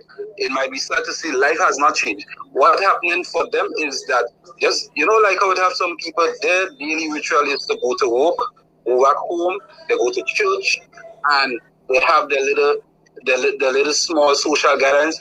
So life has not changed for them. So it doesn't really matter much. And these are the people that are shaping the policy, right? So if we continue to have these people making the decision without having the person that is affected not being at the table and sitting at the table to making and shaping the decision, we would not be able to move forward. I just think it was important to say. Thank you so much, caller. We appreciate that. And Junior, that caller is perfectly right. That caller is perfectly correct. You know, I just want to come in here for a minute. You see the first point the caller make? I agree with him 100%. I will bring something to your attention. It's a different conversation, but I will bring something to your attention. I got called, to perform in Port Louis one Christmas, All Year's Night. And me and some other local artists. And when I listened to the radio, the only person that advertised was the foreign artist. And around that time, Dexter Mitchell used to manage me, and I called Dexter and I asked Dexter, I said, well, I get booked for the show, but how come we name me and the other who are no performing, not on the radio? And it's All Year's Night. No, we performing, and when they book artists, it's for the artists to bring people. We performing, we getting paid, but we name Joe Calling on the radio because it's All Year's Night. I could go on with other stories, but that had me thinking, and up to now, I don't get an answer. You understand what I now tell you? Yeah. No, and sometimes they don't want to make it too long. Before, just to cut you a bit, right? Because I have to leave.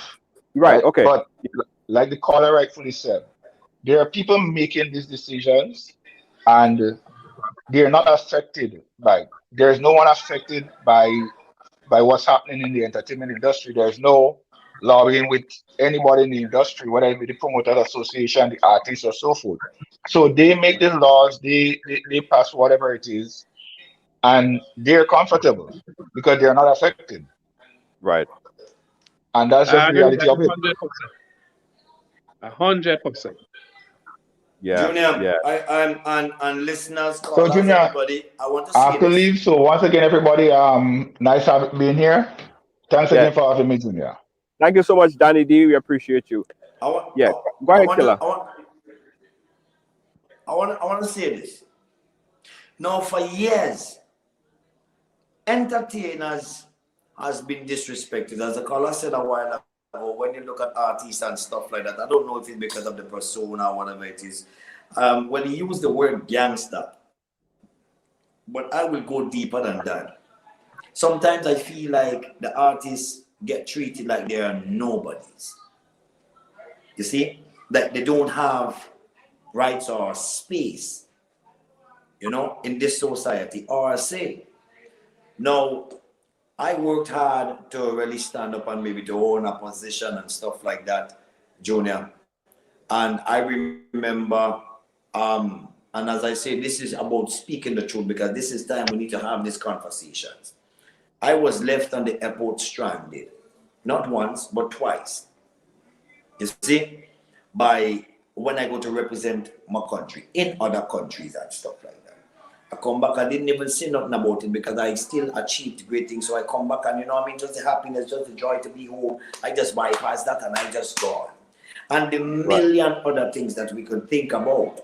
Now, somebody like Tangala, Mr. Bongsinlo, died, and when he get buried, brother, it was disappointing to me.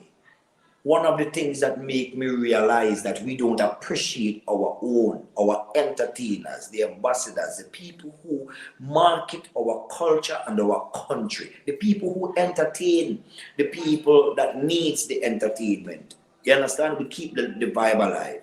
Now, We have people like the great Ajamo, the king Ajamo. You know, one time he got really sick. I don't know if everybody knows that, but really, really sick. I mean, I think death experience. And I don't think that we handled him in the right way. You understand? This is not for everybody, but I have a virgin artist right now. His father, which is the past artist, is home right now on oxygen. You see? And needs the support. So when people talking, sometimes they don't understand the fight, the gripe. We sometimes as artists, I as an artist, I sleep on the floor. Uncle Specky take me in America. People doesn't even know that I had to hide certain things from Uncle Specky and from the Rock and J and from the people, because them time that the streets take me up and I have to do the things that, you understand, that I never thought that I was even capable of. You see? In a different way. So we suffer on the road to come where we at. But we make the country proud. We set history. We captured titles. We did all kind of things for the country. So when that time comes, when decisions are being made and things are being changed or designed, how come that these people that has been doing so much is completely left out? Yeah. So the call again is then right. And the thing is, we always open to have a call, to have a chat. You understand? To have a discussion. Because we understand it. We are in it. We are standing in it every day. We survive by it. And speaking for all the artists out there, bro, artists right now are suffering. I try to help how I could, but I can't help everybody. So I do everything that I could, Judge. For artists to come in my studio right now to record, I don't even charge them no money and nothing like that right now. You see? Because I have to see how I could contribute, how I could help. I tell you, 21 young people I have employed with me. And not just artists alone. Even the people that wants to be artists. No, they don't even have an opportunity. That is cut out completely. Yeah.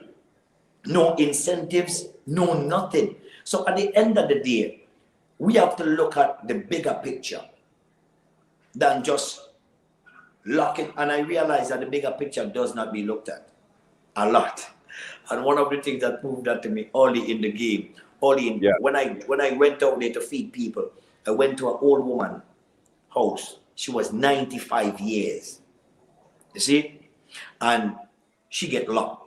The place locked down, so people can go visit her and stuff like that. And she's 95 years, and she had to take care of herself. And some people went to drop food. I don't want to say too much, but the house on the right get, the house on the left. And this is the honest God truth. You see? And if I didn't come along now and realize what's happening and call certain people, and you understand what happens? So at the end of the day, there is some things that does be overlooked that is very important, that some people is not a part of. They don't see it daily. But one thing I want to say while I'm here, bro, our community in this whole pandemic, the minds of the youths and a lot of people is deteriorating, and we need to do something about it, because there could be an application, and we don't asking government to come down with a set of money and this and that or whatever it is. It's not just about that. Sometimes it's just about the relationship. Together we stand, divided we fall. There is a level of division right now that I think is dangerous. Yeah. Hold on one second, Specky, just hold your thought for a second, right? I have a call on the WhatsApp. I want to take that call, and then we're going to take your point, Specky. Caller, go right ahead. All right. I just want to say hold on. Caller on the phone line, 646, standby. Caller on the WhatsApp, go right ahead. Yeah, just want to say thanks for the opportunity, to air my views. You know what I mean?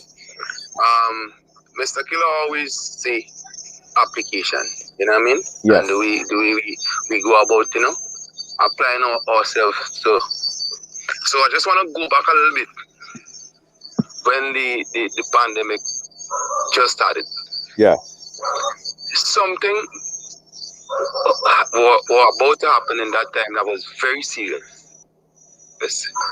And the judges and the lawyers and came together and they had a panel, spoke against it, and let they understand what was taking place. And they were victorious now, basically, because of the application they used. For some reason, on the entertainment side, every time they try to go forward with something, the application does not be right. Because we always seem to be having this back and forth, and we just rest it there for a while and everything just go ahead. Because the lawyers and it was so serious as the police were giving them the authority to just, you could just bust down somebody's place, and they were given the authority to do certain things, and the lawyers say no, this coronavirus, this right now is life we speaking, and the government see they see whatever they're doing important to protect the lives of the people. Right. You understand? Yeah. But on the other hand, there's a lot of people who's affected. Yeah. The farmers are affected today too, because people can't purchase goods, so they go ahead and they steal the goods. So life is not normal to everybody. Right. So a lot of people turn to different alternatives. I'm disappointed in the government because they haven't even considered, because I've heard they considered a lot of people, a lot of different sectors, and I've never heard they considered the entertainment industry. But asking myself, why so? But then when I look at the application of the artists, the DJs, on the same entertainment side, you're asking yourself, is it right? Because what okay, artists, we wanna organize a stipend for the artists or whatnot. In my mind, I believe the government will wanna start with the people that most vulnerable, who need it the most. If you understand what I'm saying. Yeah. And everybody wants to say, well, I'm an artist and I need to get money, and I'm an artist and I need to get money. And we have to, I understand what we because right now as we stand, bartenders making money, it may not be the same amount of money that they used to make before, but they're making money. Right. The vendors still making money. The DJs making a little thing too. Who's affected most is the artists, because they can have a show to performing and receive money. Yeah. But they are the ones seem not to put Yeah, caller, wrap it up. We have 2 other calls to go. We can have overtime early, so let's kind of wrap it up a bit. Was very important, Uh-huh. right? To the government in order to have income to feed the people. You understand? But there the risk was. Right there, the risk was. You understand? Right. But the artists still sit here and we seen everything that happening. We looking at everything that is happening. And still, and put our body together and put the proper application in there. Right. Caller, we have to wrap it up. We have to wrap it up. Yeah, just let me stick with this one. Yeah. Just as the lawyers get their stuff organized and dealt with it, and they got victory with what they wanted, I think the artists, the entertainment section, could use the same application or the same seriousness that they went out with and do just that. Let's organize ourselves and go ahead, go forward with something serious. So when we're presenting something serious. Okay. Because COVID ain't no plaything. Thank you, caller. I appreciate you. We'll respond to him quickly, but I have a caller on the other line. Caller, go right ahead. Yeah, Junior. Yeah, hi, caller. Where you calling us from? Yeah, that's Lex calling. Hey, Mr. Lex, how you doing? Yeah, I'm cool. I just want to big up Killa and Inspector for doing a wonderful job educating the nation on certain things. I don't want to talk about COVID, but I just want to talk about as on the artist side of getting respect and treated better treatment and stuff from the government. I think it's a case. What the previous caller, what he said, most of the things I was gonna speak on it, but I'm just gonna make my contribution really short here. I think once the government, it don't matter which government, the people in government always see Carnival as devilish stuff. When Carnival in the country. Now, Junior, there is nobody yet to promote Grenada. Be honest. Right? Right. There is nobody. Right? This is not the artist. It's put. And that's it. Now, when we go and we put Grenada and we test the real Grenada, remember we do different places in it, all over the world in it. I've never seen or heard an ad, right? That was put out there by the government on any international platform and encouraging people to visit Grenada. It's because of we, people get to know about Grenada. Because of we, people visit Grenada. And those in authority, they always see Carnival as capital stuff. And if it's up to them, they will never have Carnival Junior. And that's why we are not getting the respect from them. That's why we are getting the treatment that we need from them. Because only around Carnival time, they give us that attention because they need us, because that's how they get to put money in their pocket. Yeah. You understand? That's what they put money in their pockets. Because of I heard the Prime Minister say in a ceremony one time when they was giving us our passport that around Carnival time, they make the most money and because of the artists. But still, nothing, no respect, nothing. You understand? And still, they stop seeing Carnival and devilish stuff. When we feed their family and we help them to get a paycheck, when people come to Grenada, people come, they spend money on the airport, wherever, and they get a paycheck. You understand? Until they don't give us that respect and stop seeing our job as devilish stuff and all this bullshit, we will never. They need to change that. They need to start seeing us as people who's doing a job on what we call living, and they need to respect that. Yes. And they need to respect that, Junior. Until they don't respect that, they're gonna always see us as nobody. They're gonna always treat us as nobody. But it's we promote Grenada. It's we, the music, the killer, the inspector, myself, the little Nazi Thunder, everybody who's out there. Right. I've performed places already. People don't even know Grenada. Right. And music, I want to come to Grenada. Oh, Grenada is so nice, whatever. No. So it's we. The government don't do anything.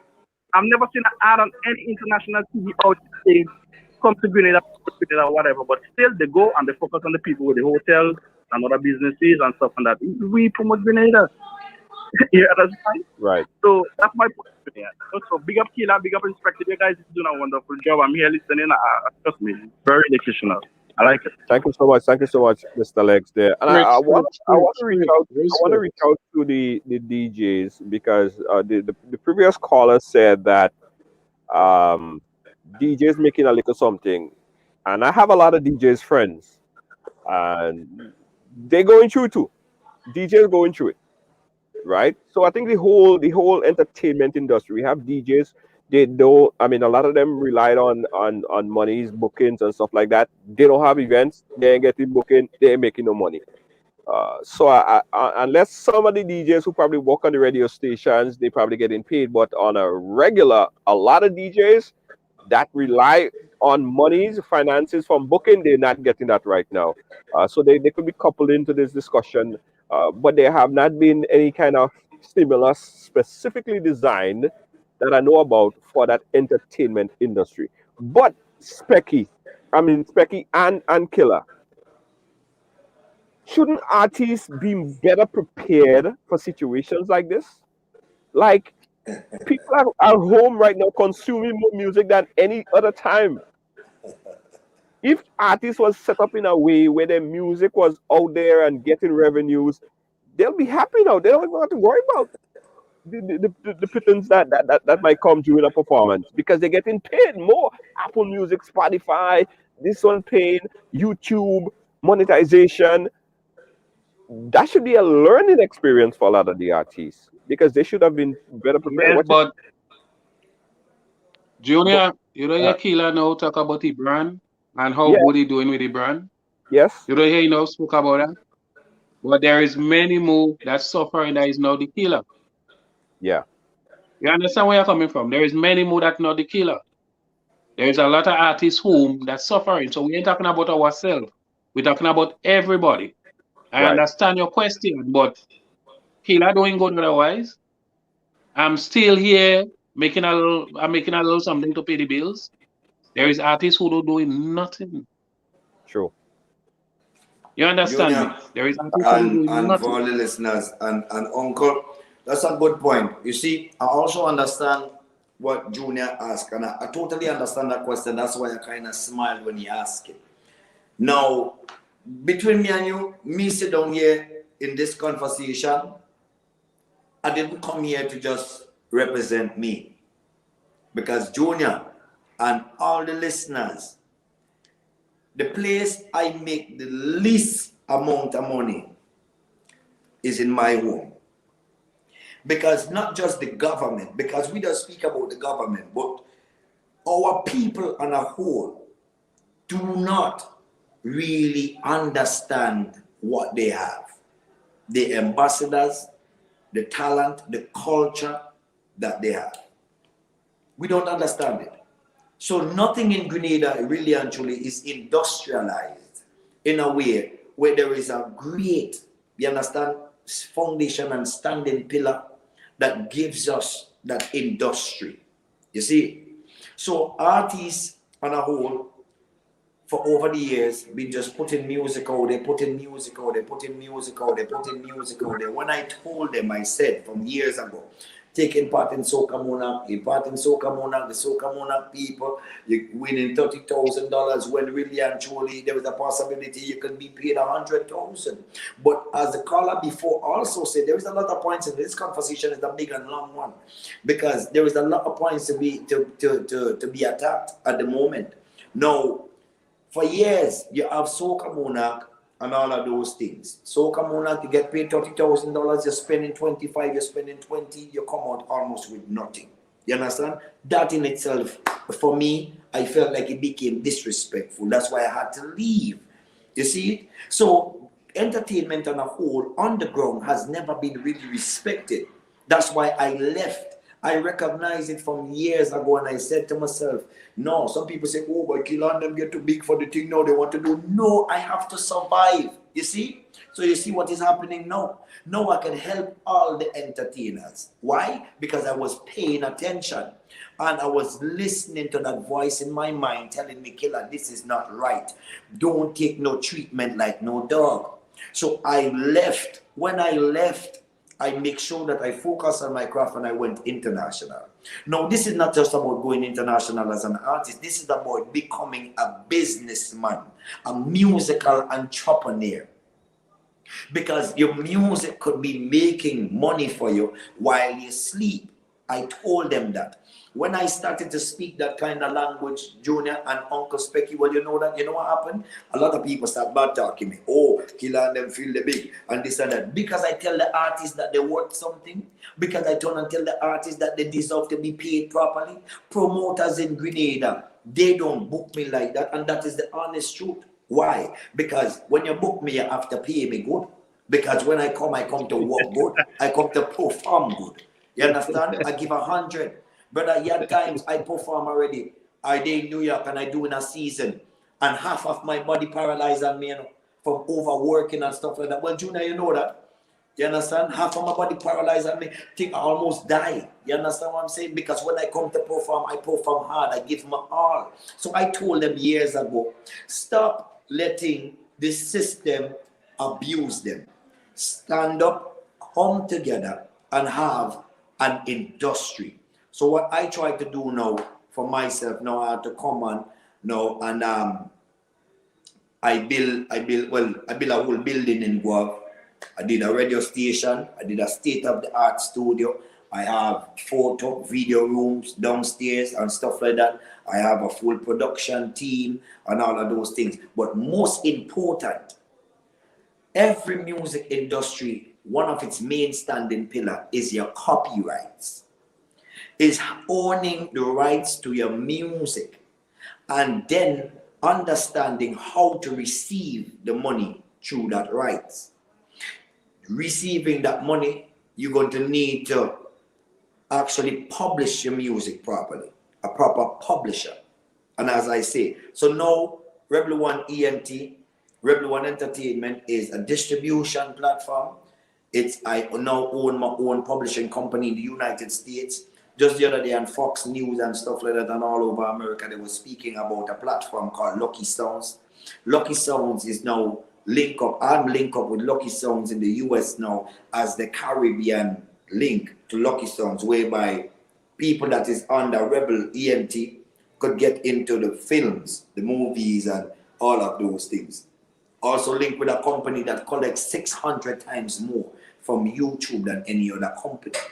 You understand what I'm saying? So it took me years. Sometimes even when I'm talking to some of the artists and I say, brother, you what? You see this thing what happening here? Let me go down in the city because there is a networking event happening where you go out to network. When I travel, if I sit down in first class, it don't matter who you are. You could be President Bill Clinton, Bush. It don't matter which one. If you sit down by me, you have to talk to me because I'm going to talk to you. I'm going to ask you where you're from, what do you do, where, and the food works. That is how I am. I learned to network and to do the things that is necessary to put me standing where I am. So what I'm saying is, I did that. But all of the artists didn't have an opportunity. But why did you think I opened my own publishing company? It's to help the artists. So if I'm an artist and I'm thinking about helping the other artists, you as the people that is in charge, and I said that the other day. Hold on. Yeah. And I said that the other day to them. I said, if at the top, the artist is not being respected. So if my government do not respect me, or the people who are supposed to be in charge do not respect the artist, how do you expect? Hold on, sorry. Yeah, if they do not respect the artist, how do you want then the people and the country to then respect the artist?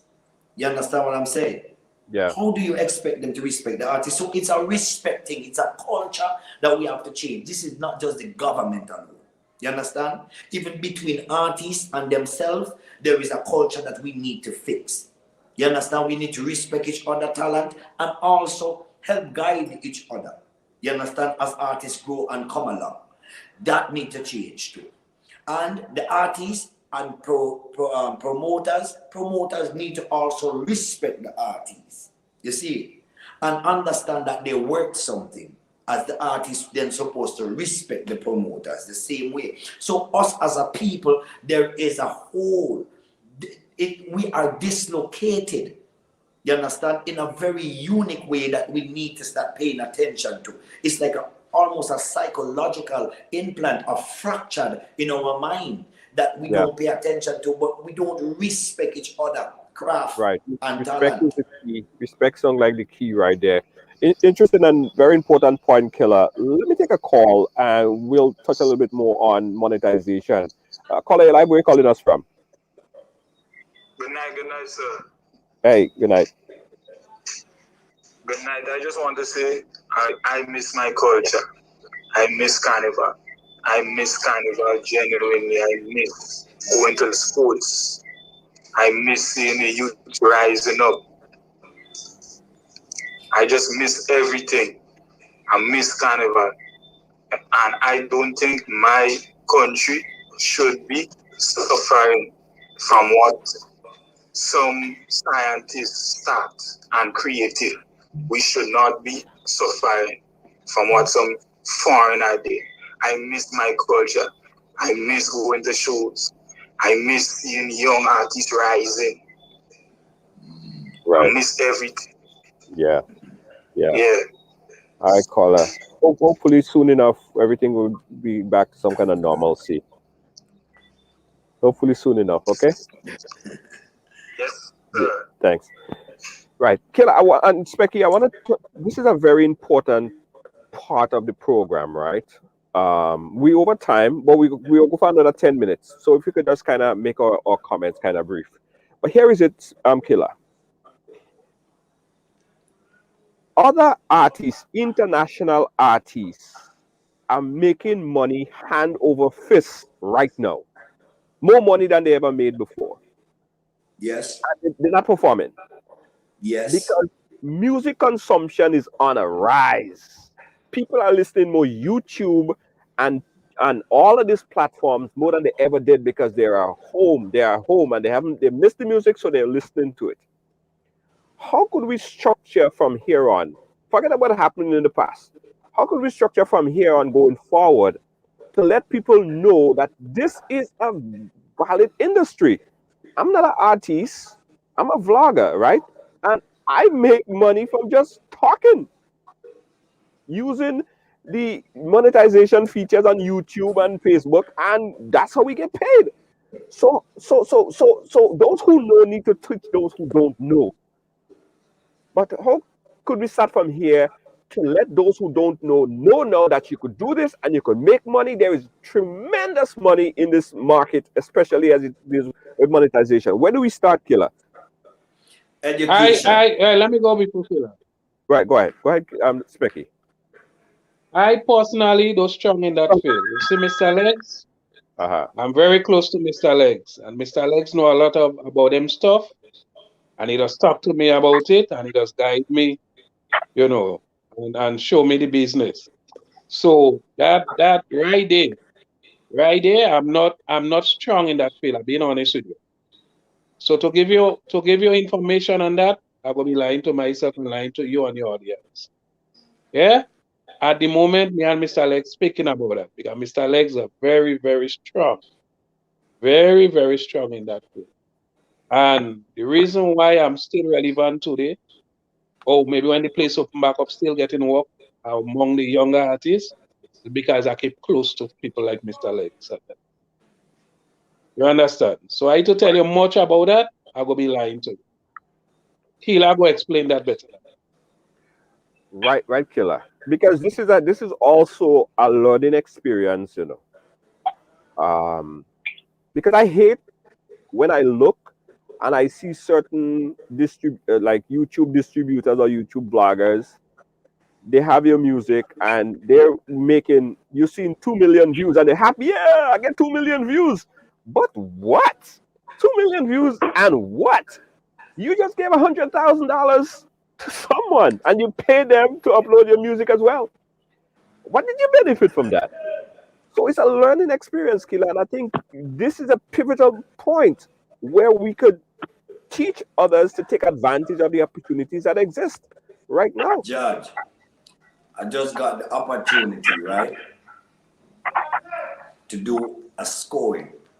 I don't know if you know what that is. And scoring is providing music for whether it's movie, television shows, and all of those things, right? It's a big deal. Now, education is where we start. Education. Years ago, I went into is a cultural foundation, and we had conversation. But you see, what happens is this. If I sit down and I speak to the Prime Minister, because when we speak about government, a lot of the times people try to target the Prime Minister. No, you see me, as one person, I like to be fair and I like to be real. Government is not the Prime Minister alone. Sometimes you speak to the Prime Minister and he like, yes, that's a good idea. Cool, let's go around. Go speak to that person. And that person there for some reason not functioning. They're not doing what they're supposed to do. Because I spoke to them years ago and I said the education system when it comes to music in Grenada is flawed. Yes. That we need to upgrade on our education system. We need to educate the artists because a man cannot explain what he do not understand. True. A man cannot explain what he doesn't know. He cannot express what he doesn't feel. A man cannot give you what he doesn't have. True. So in the era of the Elimus Gilbert and the Ajamo and stuff like that, at that time, the business of music was not taught. We didn't have, when I came into the business, there wasn't social media. I had to go and perform in St. David and perform in Grenville for people to see me.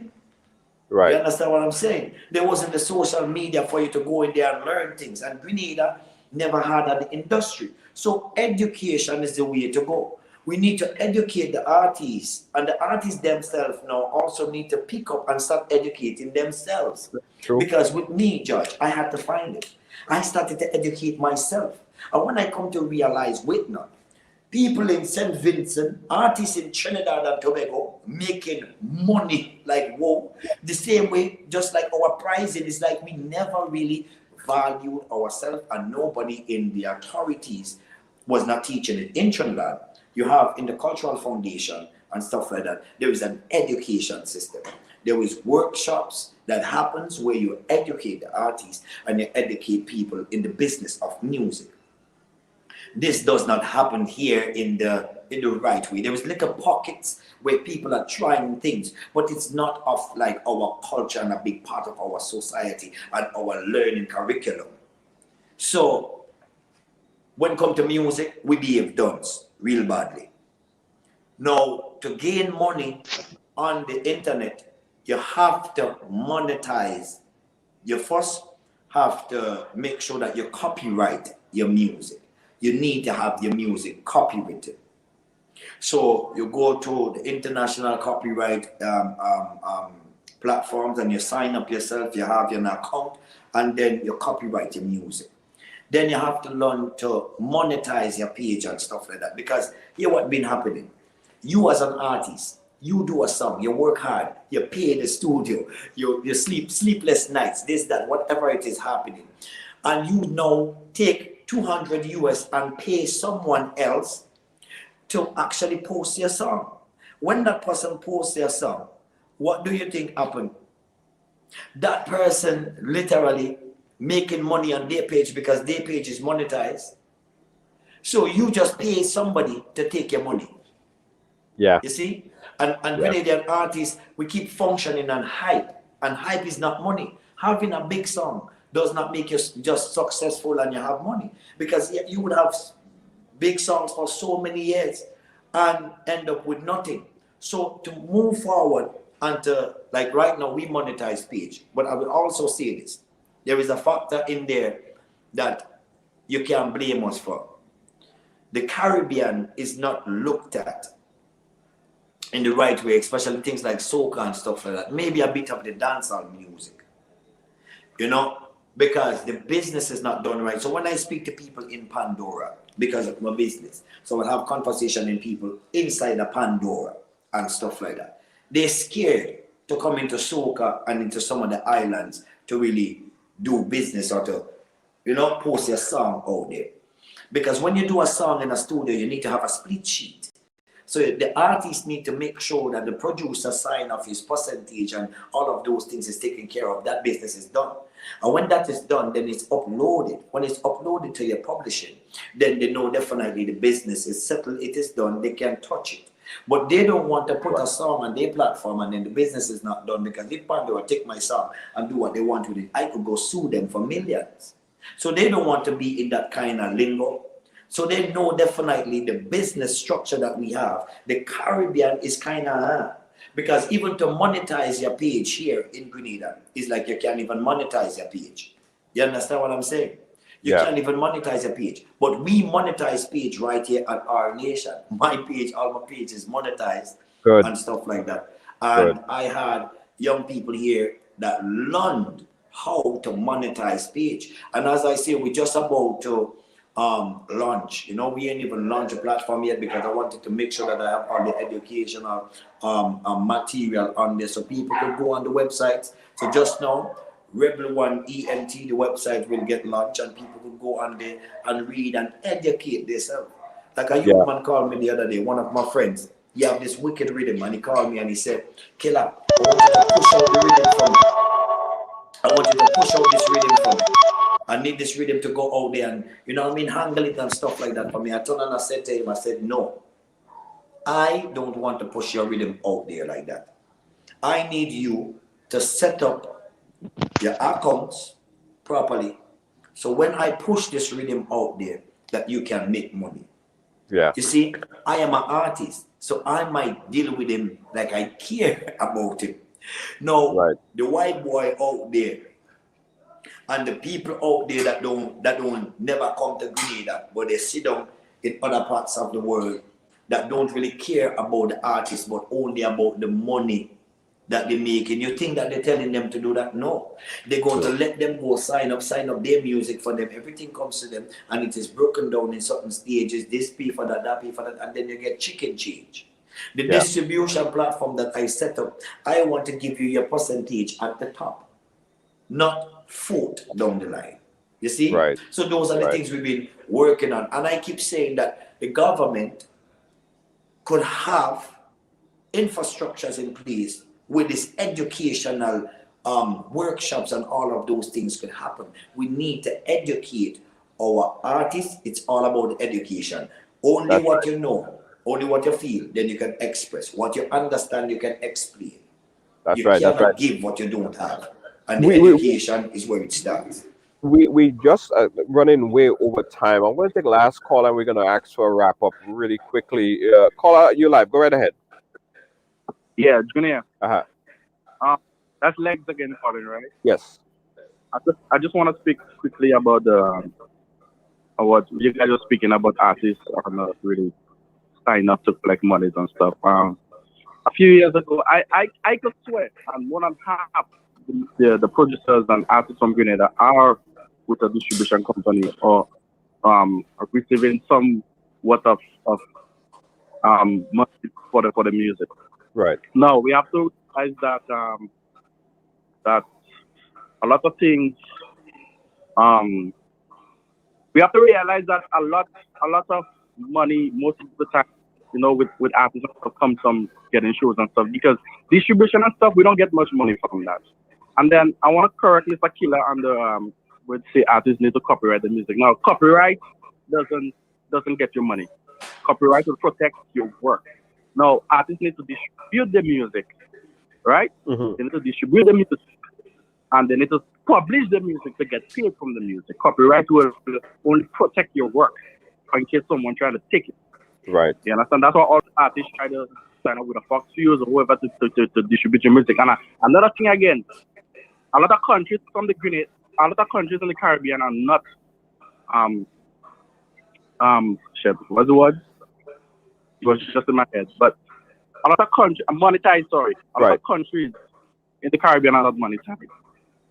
So Junior, with you on your program, you might be getting money, but it doesn't come from Grenada. Grenada is not a monetized country. Yeah, no, but not looking at it from Grenada perspective. I'm talking about it from a global perspective. No. I'm just giving examples. Examples. So sometimes that's where most of the artists in the Caribbean suffer sometimes. So we might have a lot of views, but most of the views are from Grenada or another country that is not monetized. So we don't get paid. Now, when I look at my statements, where I get money from, I don't get money from the Caribbean. Right. I get money from US, Canada, Germany, and them places when I'm there. So that's where the challenge comes in, because a lot of artists in Grenada, I've brought Foxes in Grenada, and we signed up almost every artist and producer, Mm-hmm. But the money, sometimes you got to be a really big artist in the soca music to be getting a lot of money from. Yeah, but with the same algorithm, right? I try to tell artists to use the same algorithm that I use, right? As a vlogger, as someone that's present here, I could do a 30 minutes video, right? And I talk about, let's use one for example. One time, I did a video where the pastor threw me out of church. Remember that? I did that. That video didn't even hit 1 million views. It hit like 100,000, 115,000 views, right? And I probably made like about $500 from that video. Just publishing that video on Facebook, right? So I see artists have videos on YouTube that have 2 million views, sometimes 1 million views, 1.5 million, 100,000 views. But when you look at it, and that's one song, and they have a lot of songs, they didn't make a penny from monetization, because they take the song and they give it to someone to post that on a monetized page, and the person that make the money, not them. I want to say something again that Lex just said a while ago. Now, copyrights, Lex, I wasn't saying copyrights make your money. I gave you a structure as an artist that you should. First thing you do, you copy your rights. Copyright. Your rights to your music need to be recognized. Now, the second thing you really need to do if you make money. Now, you see, distribution is in its word. It's in its name. You have a bread shop, I come and pick up the bread to drop it off to everybody else. I distribute for you. No, the publisher is that person that go in and stretch their hands and stuff like that. Now, if you with the right publisher, because you see, I'm doing it now. With me now, it's not just as an artist no more. Now it's with a company, as I tell you. When I sit down with the people now from different companies and stuff like that, they will open up things to you. I never knew that there was a company that collects from YouTube 600 times more than almost any other company.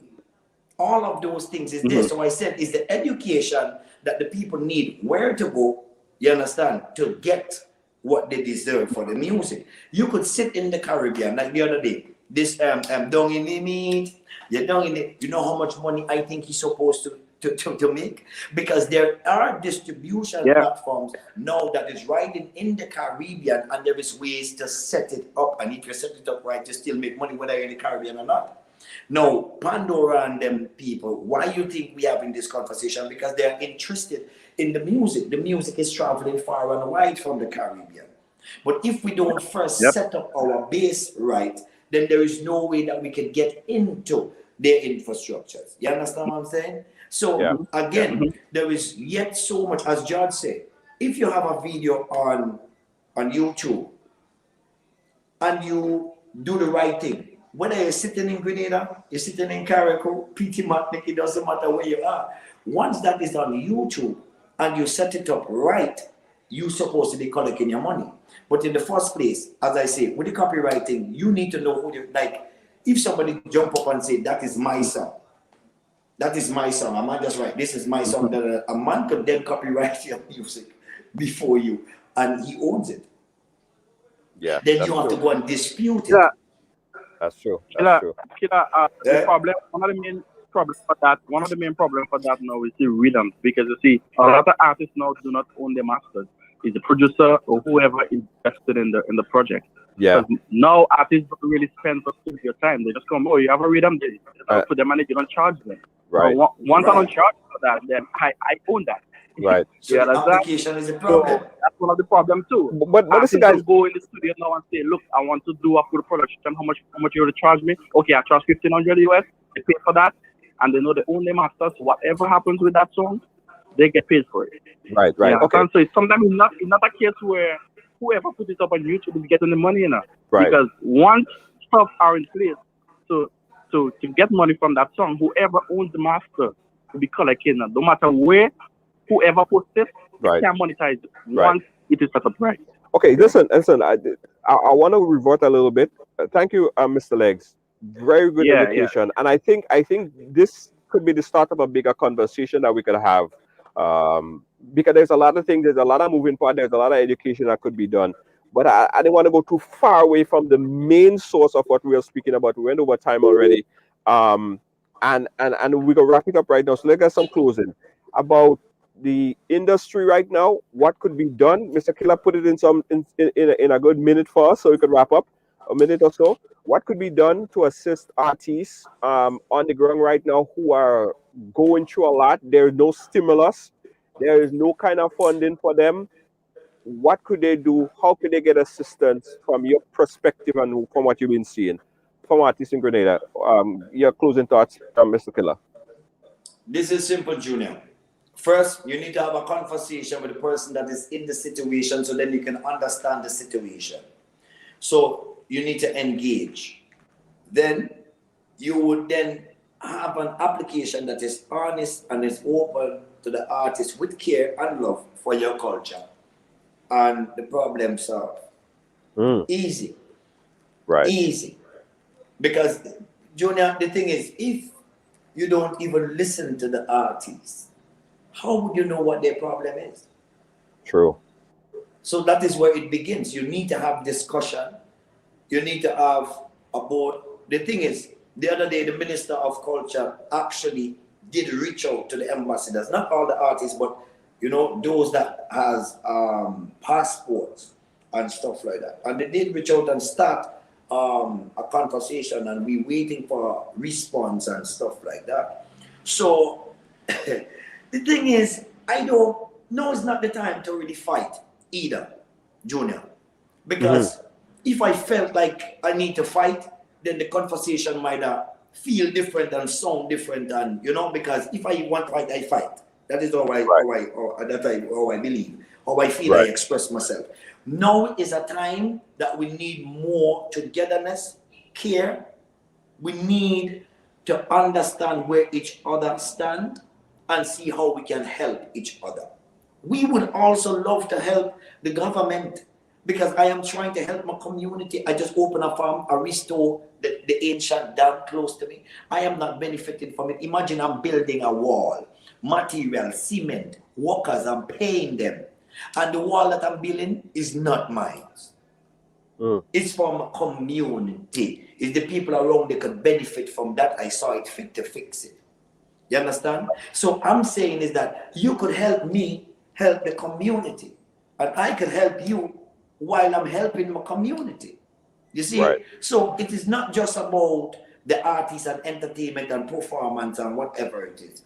It's about helping us be the better people that we want to be, and contribute how we would like to contribute to our community, our country, government, whatever it is. And as I say, when we look at government, it's not about the Prime Minister this, and a lot of the times you go sit down and speak to the Prime Minister and he doesn't even understand what is really happening or what is going on down the line. So people need to wake up now and do their jobs, and not just do their job, show love. If you're in culture, culture is about love. You have to have a love, a special love for the culture. This is not just going in the office and getting paid at the end of the month, because in this whole pandemic, the ministers still getting paid.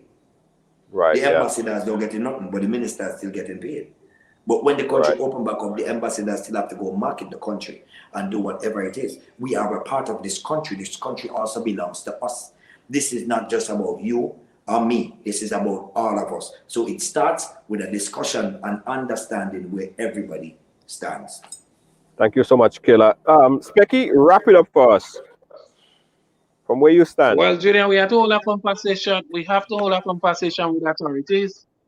Yes. We have to hold a conversation with authorities, because listen, no carnival, we're not breaking the rules. We just want the entertainment industry to be better. Something has to happen. And if the authorities don't step in, nothing cannot happen. What will happen if the authorities don't step in, Junior? True. Nothing cannot happen. The authorities must step in and say, we need to hold a conversation, we need to help. No stimulus, nothing. So what will happen? The artists can't do nothing. They can't go on their own and have a show. They go lock them up. Something had to discuss. Either you have 1,000 in the venue or 2,000, and the entertainment industry have to open. Yeah. But then the authority have the powers. So the authority have to discuss with the artists. If that don't happen, what else could happen? And before I leave, Junior, I just want to use your platform to tell Killa that thank you very much for what he has done for Grenada. We friendship go way back by he visiting me in the ghetto in Bushery. Junior, I don't even think you know Bushery. I used to live in the ghetto in Bushery. When I winning how much crumbs, Junior, I was in the ghetto still. And me and Killa entertained from Brooklyn to London. Great entertainment. 2 great artists on stage. And I will give a quick joke because I want your audience to hear that. Years ago, I used to live on Flatbush. And Killa was spending like a little 2-3 months by me. One evening, he said, Uncle, I'm going in a competition tonight. I said, what competition? And he talking to me with respect. He said, I'm going to a Jamaican competition. I said, but Killa, you can beat them Jamaican dancing. I said, Killa, you cannot beat them Jamaican. Where you going? That man watch me, Junior, and he don't say a word. Killa left about 12 the night. And he didn't have no key for my place, because them time a little boy still, I ain't giving him no key for my apartment. About 3-4 o'clock the morning, Junior, I hear the doorbell ring.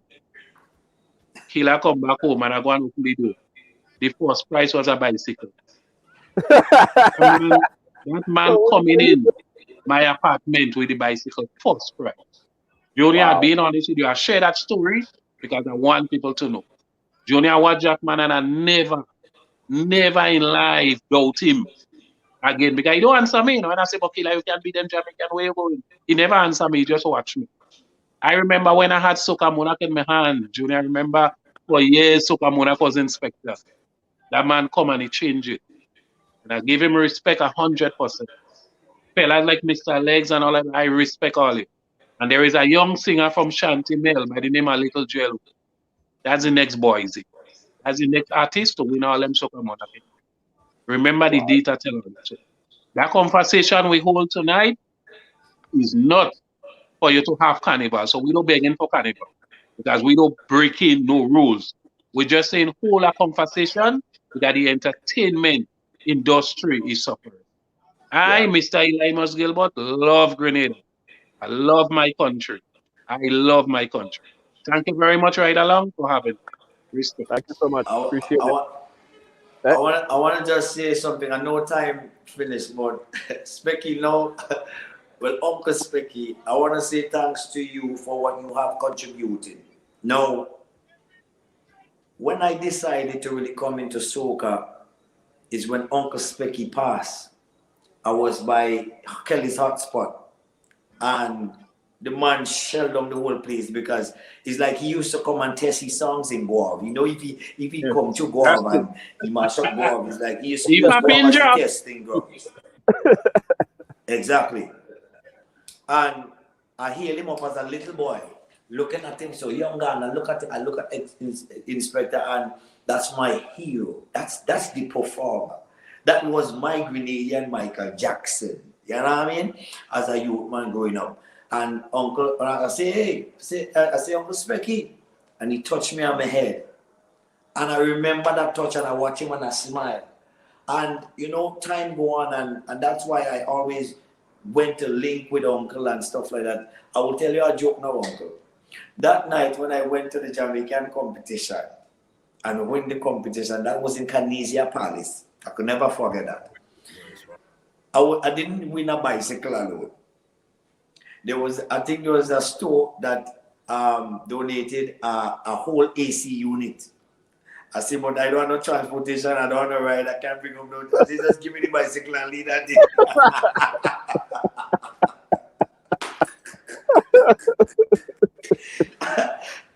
I say, I don't know why I'm putting that in the man place. I don't want to use for the AC unit. I don't know why is that. Man, just give me the bicycle and I just gone. And, you know, that almost brings tears to my eye because it has been a long journey. And I think people like you, for what you have done, also for the culture, the Ajamo and stuff like that, it's not normal. You contribute the sweat, the Black Wizard and all those people, the sweat, blood and tears, brother. And you guys opened the door for me. And when I saw you perform, I knew that there was something different because among all the rest of the artists, you had the wine, you had the performance, you had the 1 foot in the air. So I know when I come into entertainment, when I looked at you, I knew that I had to be different. I had to do something else. And you see, every generation contributes to the next generation.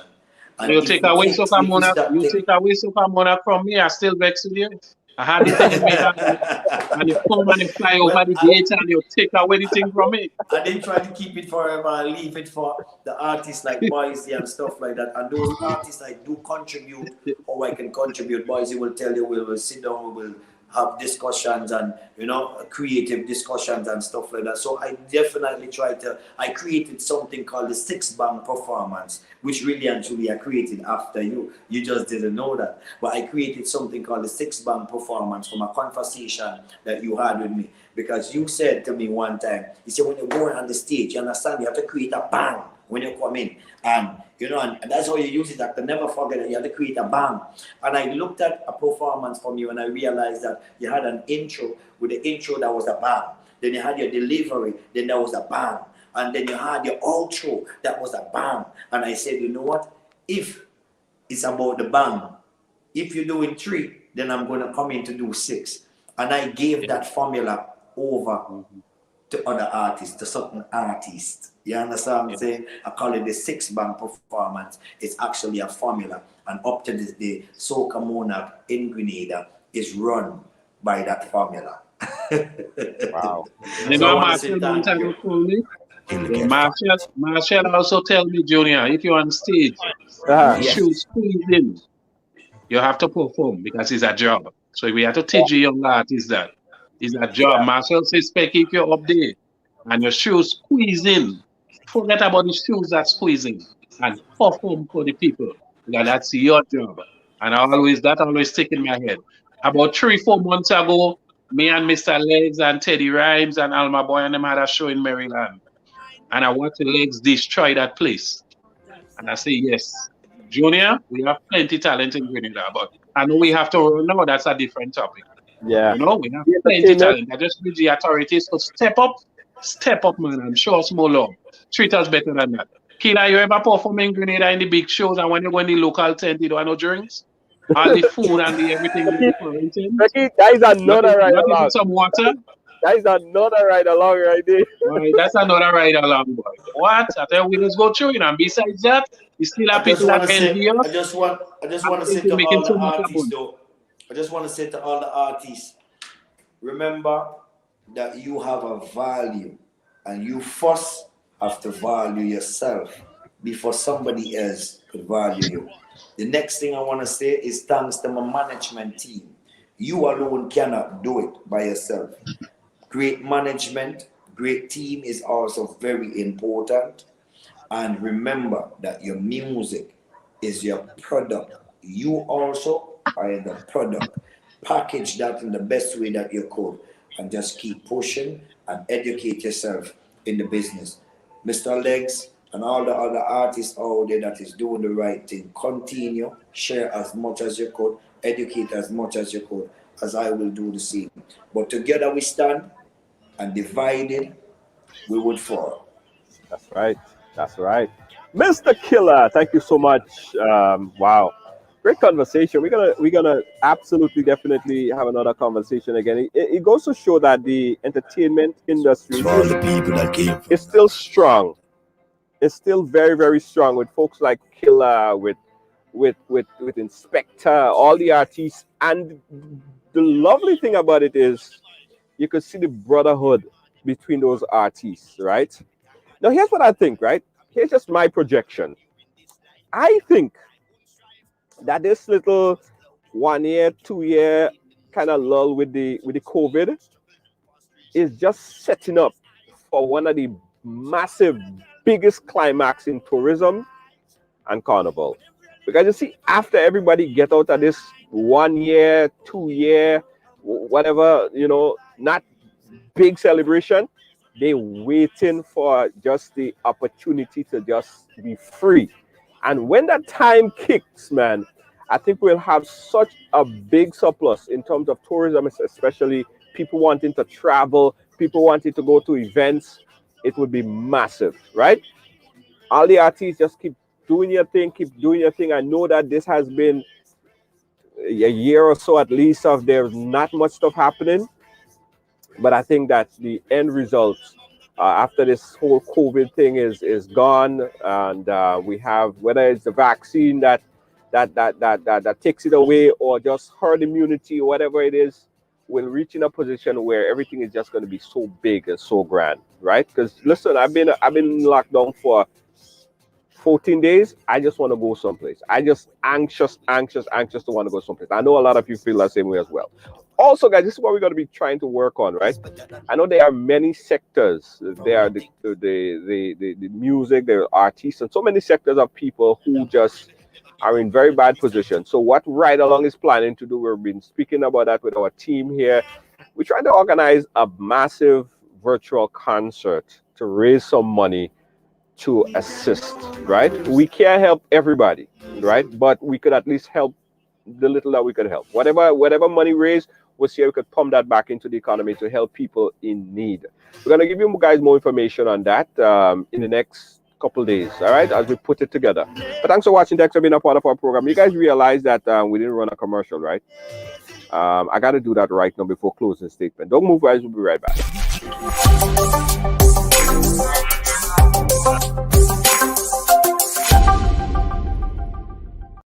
Come on, this is your opportunity to tap into the $7.3 trillion industry in this COVID time. Get interactive, hands-on in the Forex and crypto market. Educate yourself in this financial industry.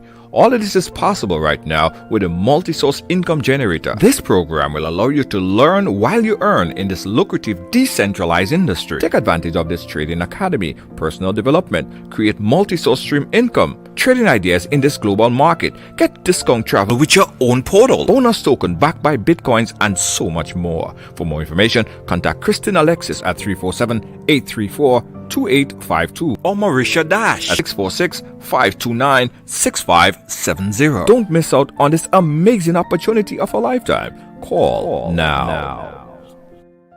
What you do makes a difference, and you get to decide what difference you make. In 2020, I was nominated for the Carnival Award, which is the award for advocacy. It just ballooned from there. I decided to become an ambassador for my area, and my goal with that relationship was to build a relationship with my local politicians here and the ones that represent in Washington, to let them know what was happening with Alzheimer's, give them information, let them know that we need their support and so forth. It just opened a whole new world of people to network with and people who felt as passionate as I did about this cause, and I still do to this day. All Pro Health Staffing, www.allprony.com. Feeling hungry, grab a snack. Caribbean food delight. Jamaican patties, slide and flaky. Caribbean food delight. Taste the difference. Caribbean food delight. Grab a patty, take a bite. Caribbean food delight. Quick and easy, grab a patty, take a bite. Caribbean food delight. Oh yeah.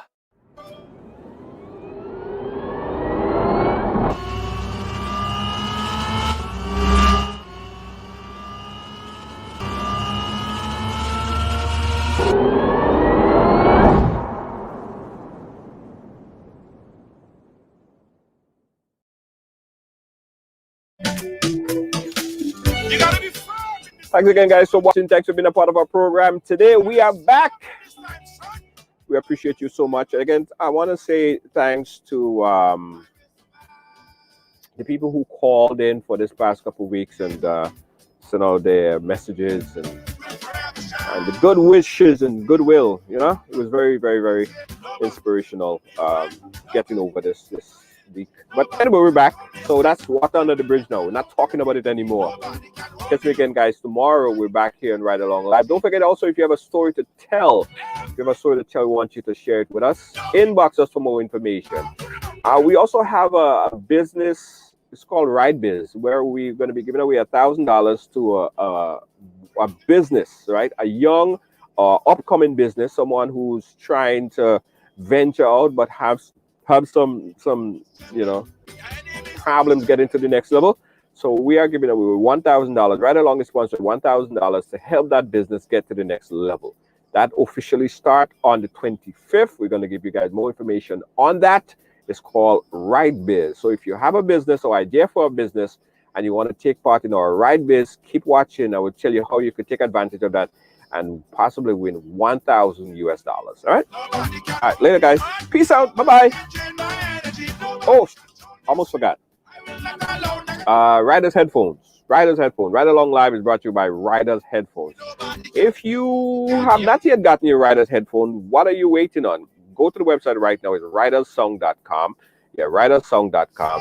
And get your Riders Headphones. Riders. RYDERS.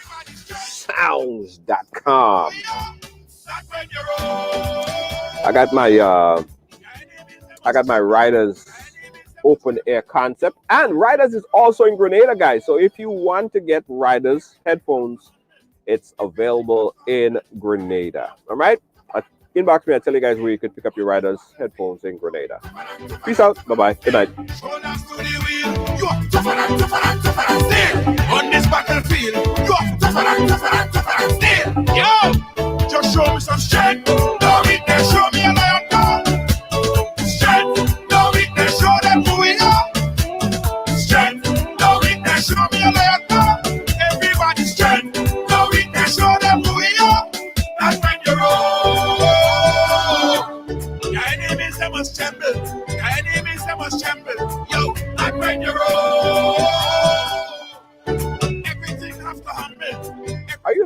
professional video production company to shoot your next event, edit, produce, getting married, funeral, yeah, call Ride Along Live.